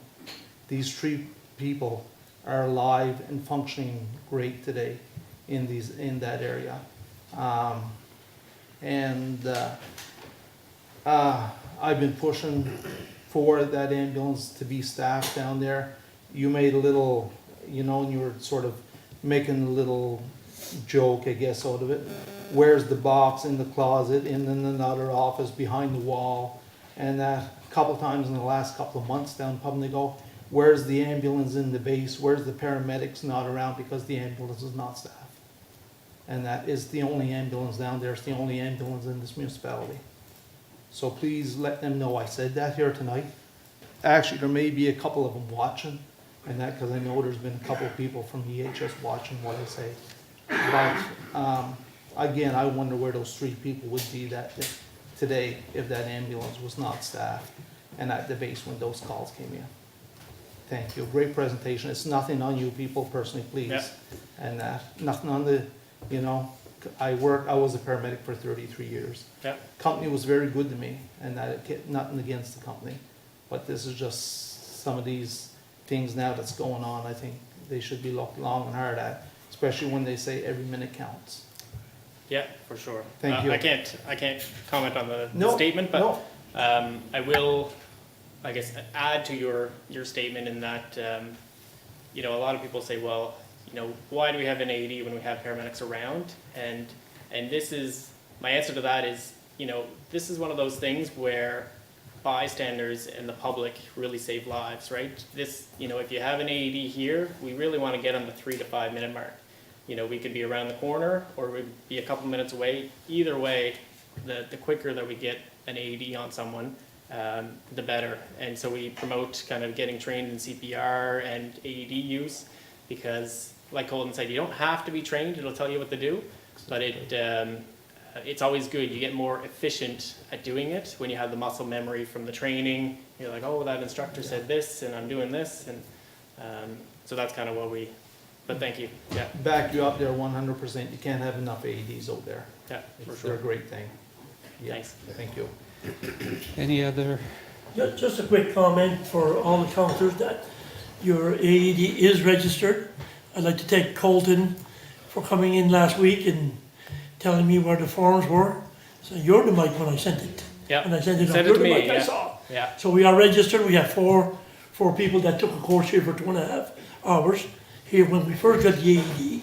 And we're registered and glad to hear that we'll be called in.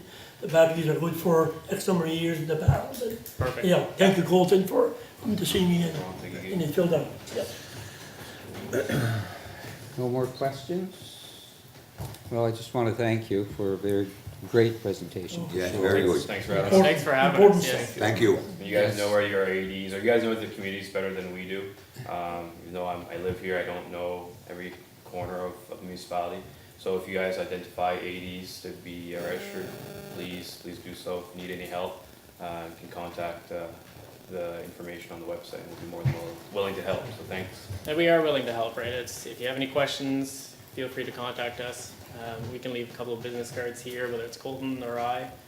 We'll try to answer them as best as we can if, after we leave here. So definitely let us help you out if you have any questions. Okay. Thank you. Thanks. Thanks again. Okay. Back to our agenda. We're at number 8, and that's for other business, garbage collection issue, and there's an attachment. And I believe that is something that was brought by Councillor Yes. Ward. My district, it's been an issue about garbage. A couple of weeks ago, garbage collection, this is when it all came about. They came and collected the garbage, and a lot of my residents are putting their garbage bags in the bin so it doesn't fly out. So they've been doing this for a long time. So what their issue is why can't they just open the bin, take the bag out and put it where it goes in their truck? But they don't want that, I know that. So, I know that on our road, on Route 3, it's 80 kilometer zone. It's not everybody that can go put their garbage out in the morning and watch their garbage. I know that they've been, watching the garbage collectors. Sometimes the garbage bag goes flying, busted, and everything's left there.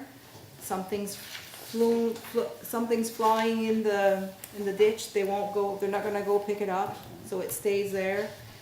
We have deep ditches as well, so sometimes you don't notice that they're there. So I've collected a lot of garbage every spring, and you get tons of bags, full garbage bags, busted garbage bags. So what I'm asking is, can we find a solution to this problem? I mean, we've got garbage all over the place. We were at a, you can take it if you want, but we were at a waste check meeting, and that topic was definitely discussed, and the reasons why they don't, okay? So, I can say a few words to that. Sure. I mean, I'm on the committee as well as you're the alternate when Calvin can't make it, and I guess at the end of the day, there's a contract by the garbage collectors. And it's spelled out in that contract what they do and what they don't do. Well, I can maybe verify to that. You know, if a bag is busted all over the place, it's not in their contract, number one, to go clean the mess that's there. It should be the residents. We had the same problem in Threads Island, Morris Island, and Sluice Point with people putting their bags, have been putting it in the garbage bin for several years because the raccoons are getting into the bags if they left it on the ground. So they've been putting it. All of a sudden, 3 weeks ago, stickers on the bins, they don't pick them up, leave the bin full of their compost and the garbage bag in there too. What's going on for us, probably as well as you, the truck passes so early in the morning that we put them on. Myself, I'm on the road where the truck passes around 6:30, so you put it the night before around whatever. So that's why we put it early. When you get to Hubbers Point, Tuscan, well, the truck's only here around noon. So anyhow, so we're in the same situation. Waste Check said that, number one, the hauler is not responsible to take a garbage bag. It's dark in the morning. They'll take it, the bin, dump it. If the bag is in there, let's say, it's dark, they don't see it. It dumps, so the whole load of compost, therefore, is contaminated. And that with the contamination, everything would have, instead of going to the compost facility, would have to go to Queens to the garbage dump, which costs us way more money if we had to do that. So we asked the question, well, can't they look in the bin? This is what my residents are saying. But apparently, Yeah. it's against the, I don't know, they say whether against the waste check rules or the environment rules, you cannot put a garbage bin in a compost because you're contaminating just by putting that bag in there. that could leak or. That could leak or what, or, Something. so therefore your compost, therefore then is no good, which causes the problem they're having at the compost facility to have grade A compost. There's so many things that end up in there. So these bags, number one, it was never enforced, but it was never allowed. But all of a sudden, because this is happening, They finally had to put a stop to it because of some of the mess. One of the big issues that came up, if you recall, was in Brazil Lake, when all that stuff was put on the landfill, next to the Brazil Lake, where their water facility. Watershed. Watershed is. So with all of that there, they had finally to put, to stop this contamination of the compost. So that has even, that's why they're enforcing it even more.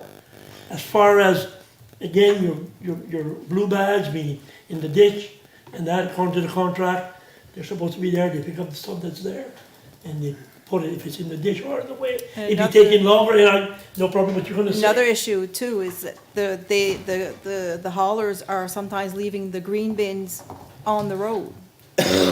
And I've, lot of times have to swerve, I've stopped and pushed the bins off the road. So You'd they- have and they get- to, I would suggest to you and anybody listening, that they call a Oh, they waste, do. they call waste check, and tell them they're leaving the bin there, and they have meeting with haulers twice a year, and they have meetings, and they bring up these issues with them. But that's what I would do. I've been in other places where they have 3 bins. I've told you this more than once. Okay, this was brought up as well, if you remember, Yeah, if you- that yeah.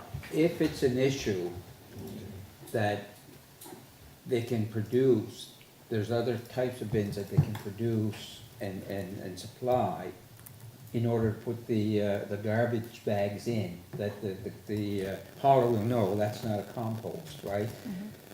But I'm not sure, I mean, it would have to be a different color bin. Is Waste Check going to supply them the same as what they supply? They I won't. doubt They very won't. much, They only tell right? us no. But the way they said it was almost as if, no, we can supply that, but I think it would probably, and they didn't say this, and I'm only assuming, that it might be a cost to the resident residents. to have a different bin. Because it couldn't be a green bin, you can't have 2 green bins. so No, they you wouldn't know have, which you have one's different which. color, there's 3 different colors. There's 3 different colors of bins. Yeah, there's green, there's black, and there's a blue, I think, Blue one. yeah. And it's not just the garbage bags that go in the bins can, again, if it's dumped out, it contaminates your compost. The blue bags, probably, I don't know, they'll probably see it or whatever, but the blue bags, they don't, the people that do the recycling bags, in the summertime, they haul out these bags and they're all full of maggots, right? They don't During the want bin. that, they don't, from the Oh, bin. So these people don't want that either, so all of a sudden, you can't put either one in there. No. So They that, were again, suggesting then, if you remember, that some people have had, let's say, I've seen it a couple of times, they have those lobster, what do you make lobsters with? Wire, that yeah. Wire, and they have their garbage Yes. bags in there, in there. so the raccoons and that can't get into it. There's a lot of them in Argyle. Yes, Okay, and they've done that, that stopped the problem, you know, that's right. yeah. And I've also heard having like a bungee cord on the top of your Got it. bin. Yeah. Linda So you Gregory said can, that. you put it there, just flip the cord over, like, Yeah. at least it don't blow in the ditch and it's Got not it. inside the bin. Like And a they lobster say, trap. they see it, Got it, they man. see it on top. You just like a That's lobster what trap. Linda Gregory said that. Yes. Was he doing a deep Exactly. But that doesn't solve all the problems of garbage. No, but some No. people have to be a little bit responsible for their garbage too. And I think that's where it comes I don't from. have no, I got a deep ditch, I don't have no problem, I put the heavy bag on top of the light bag, or Try everything, Yeah. I wait till the truck's later in the morning, or whatever, but, I mean, if one blows in the ditch, well, I deal with it the next time. yeah. So what you're looking for is, what is the solution? Where do we go from here, right? Right. I don't know what the solution is.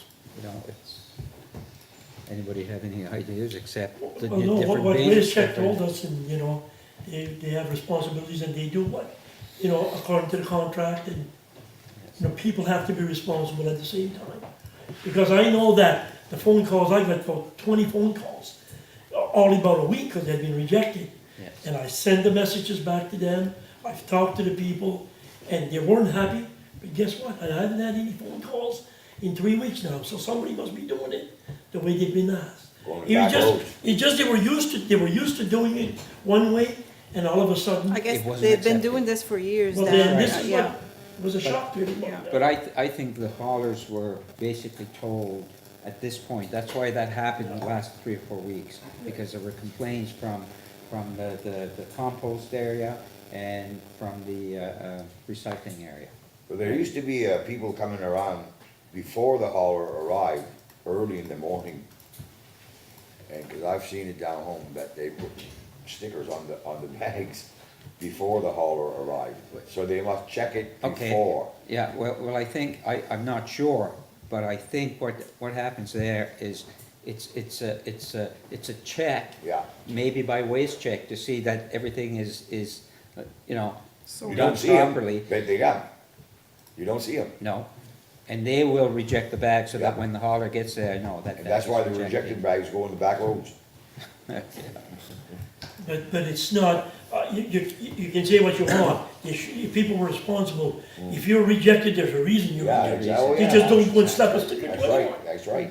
And yes, it's a thing they do on a monthly basis all over from Digby to Argyle, town, the Army municipality. They'll do checks here and there just Yeah, they to do. be sure Make that sure. we're Yeah. doing what we're told we're supposed to Compliant. do. They've been Compliance, done. yes. They've been done. RCL, okay. So there'd be a couple of things that to consider. First of all, the first thing is whether you want to do something about it, and there's roles and responsibilities that everybody should be aware of. So the contract for garbage collection and disposal is with us. It's not with Waste Check. So the 5-year contract we have for collection, we would be able to deal directly with our contractor to address any issues such as green bins in the middle of the road. Like that shouldn't happen, right? That's just a service issue. The other issue you're raising is well, people are putting the plastic bags in the green bin because they don't feel like they have another option. That's why they're making that decision. So to get three different colored green bins would be extraordinarily expensive. It's about $300,000. It was about $280,000, I believe, when we first did the compost stainers. So for Argyle, and so now we're just replacing them as we go. So it'd be about $600,000 to do a 3-bin option. There are less expensive options that might be available. I can see why Waste Check would hesitate to want to do a 3-bin system, because then they have to change all of their education around the bins, right? So then all of a sudden, because their responsibility isn't actually the purchase of the compost stainer, or the delivery of garbage collection. That responsibility is our own as municipal units. Their responsibility is the education, and they take on the green bin purchasing on our behalf. So the thing is we could easily do that ourselves. And so if this is an issue, you can provide either there's a variety of options that you can do. Some people have found their own solution around lobster cages, and so that they can put these things so they don't blow away. And if you wanted to facilitate that, as long as it was consistent with the contract with the hauler, you could do that as a municipality. That wouldn't require any education to just say, here are your options around how you can solve your problem. And you can either do that subsidized, or you can do it just as a service. So really, the bottom line is okay, is it a problem? Is it a major problem? Is it a problem that's big enough that you want us to investigate further? And we can establish options that are both subsidized and non. I mean, the civic address, for instance, the civic numbering project, we decided to subsidize that. And so, because it was a low cost item. But the security of garbages, for instance, might be different for every resident. And so some residents may not want to pay for that. It's a service they may not want to provide. So maybe we allow certain things to be purchased at a bulk level, at our level, and that we would provide that as a potential option for sale after getting orders from residents. There's a variety of ways we can do that, and that wouldn't necessarily put Waste Check in a position where they're educating one thing for Argyle and another thing for Digby. And that would be their concern, and that's a legitimate concern. So I think the first step is, as a council, determine whether or not this is a problem that you want to solve. And if you make that decision, then staff will help you with options, and we will work with the hauler. I mean, the right answer is to work first with the hauler, to understand what they're capable of What's doing. what's in the contract? Well, you'd have to know what's in the Yeah, contract. yeah, I mean, I think, there might be an inconvenience factor of opening a cage to get a bag, but there's nothing in the contract that says that that's disallowed. Yeah. You know, What's so, your contract? there's Some certain, people have them, some people have. yeah, they have them now, and we've not received a complaint No. about that. No. Not one, so, or not that I know of anyway. So, anyway, there's, just to say that there are other solutions out there other than a 3-bin system that might be useful. And we can help you provide options for sure. But we won't do that unless you want us to. Have other councillors had any problems or any concern that they were hearing from residents? I haven't. Except from our end, just on the early pickup in 3 villages, otherwise than that, everybody was all set. I haven't had any issues about bags, but I've had some issues concerning, I guess, the messiness of. Oh, yes, that they but- leave. Yeah, and I've contacted Waste Check Yeah. and they've dealt And with with me, it, yeah. yeah. See a lot in my area using those cages made out of lobster pot wire, and that they seem to work okay. And that had more concern over the flyers that come each week or every second week, that they throw them out wherever, and some people pick them up, and sometimes they throw them where people don't live, or, you know, and you've got all these papers blown over the road. That's a concern. Okay. Okay, so where do we want to go with that? Do we want to have more discussion in another meeting? Do we? Well, I think we're gonna have to, we've already asked, it's education as well. We have to have education seminars or something that has to be done. And maybe, just have some seminars start in my community and see what In the the people community- have to say. in I the mean, communities I'm with just concern. representing what they're saying, and Yes. maybe, what we should do is start in my district and go to the community center, invite everybody in Waste Check and the municipality along with their questions and concerns and That's how totally we, where you should go, Kathy. I agree 100%. Great Yeah. start. Totally where you should go, right on. so I think that's where, But they're very willing to start go. somewhere. They're very willing to go. Yeah, Waste Check, you've Oh, yeah. told us, right, Danny? Yes. And Oh, Calvin? yes, anytime. They're very willing to go and meet with the community. But, so I think that's what we have to set up. okay. So is it a resident waste check issue or a resident hauler issue? I think it's a You know, little bit of because everything. It's 2 different entities there, so. Can we resolve it, since we have the contract with our haulers, can we resolve it with our haulers? Resolve green bins being misplaced with the haulers directly, for sure. Yeah. But with a Maybe- garbage bag in maybe- a green bin, you And can't, maybe other things shouldn't be too. there. No, that's not the hauler's responsibility to pull it out, and, that issue is education and working with Waste Check Yeah.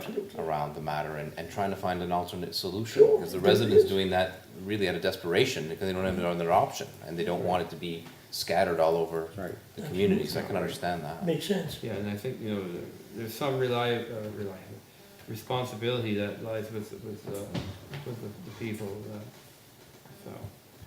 And when it comes to the green carts in the road, anytime I've seen it, it's usually been mostly wind related, because After when they they leave. dump it, Oh, they have to get it out of the way because they got a trailer behind the truck, right? So- Right. So Yeah. it's set aside, That's right. it's usually a gale of wind, Yeah, strong winds issue that blows the light exactly. green There's bin nothing- back in the road, it's Seems to not, be windy every time we have a garbage pickup. Yeah, It's Yeah. always raining. so, some of those big tractor trailer drivers there that go by and yeah, we Yeah. blow them in the blow ditch. them around. On the east side, yeah. Okay, so, Okay. are we okay with that? And We'll then start with that, yeah. Start with that? The next items are correspondence. We have, I'm just gonna go through them, and if anybody want to discuss any of them, just let me know as I get there. West Pubnico Sewer Garage Project, mobile dewatering truck. Garage for the truck. Or garage, sorry. It says, oh, garage product, yes. Do we need a Do we- motion for that, s- Danny? Do you need a motion for that? that was tendered out, so. Yeah. It's consistent with your budget. Exactly. It's for your information, just Right. so that we're showing you that we're going through our procurement practice. Yeah. The 2017-18 Economic Development Report. That's a report from Charlene. On the, This item was requested by Councillor Danny in his capacity as a representative for the CDNA.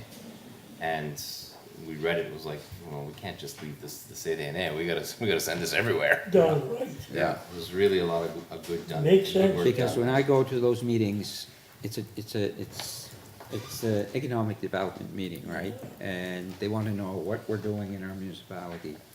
And you sit there, try to think, you know, what can I bring up this time and whatever, so it was nice. I like that list, and then I can pick and choose.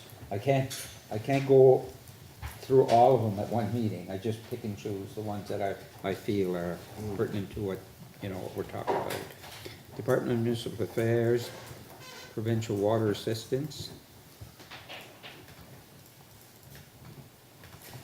And that was from Chuck Porter, Minister of Municipal Affairs.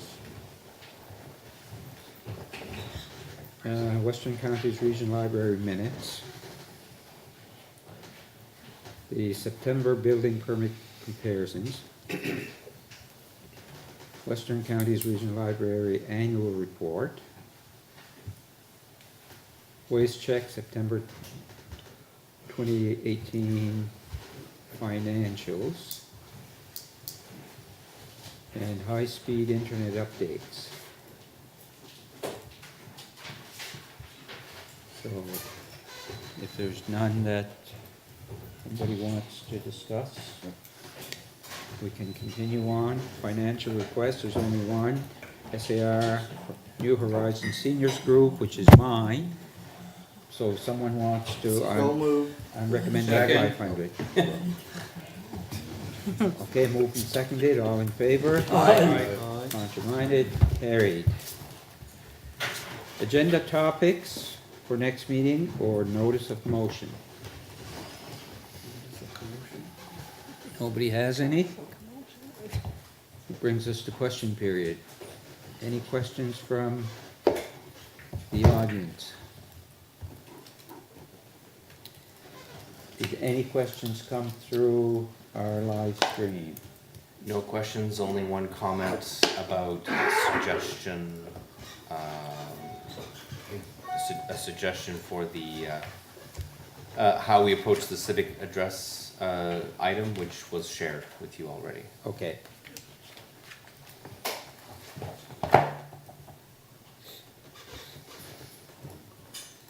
A lot of very good positive responses about the AED Okay. presentation as well.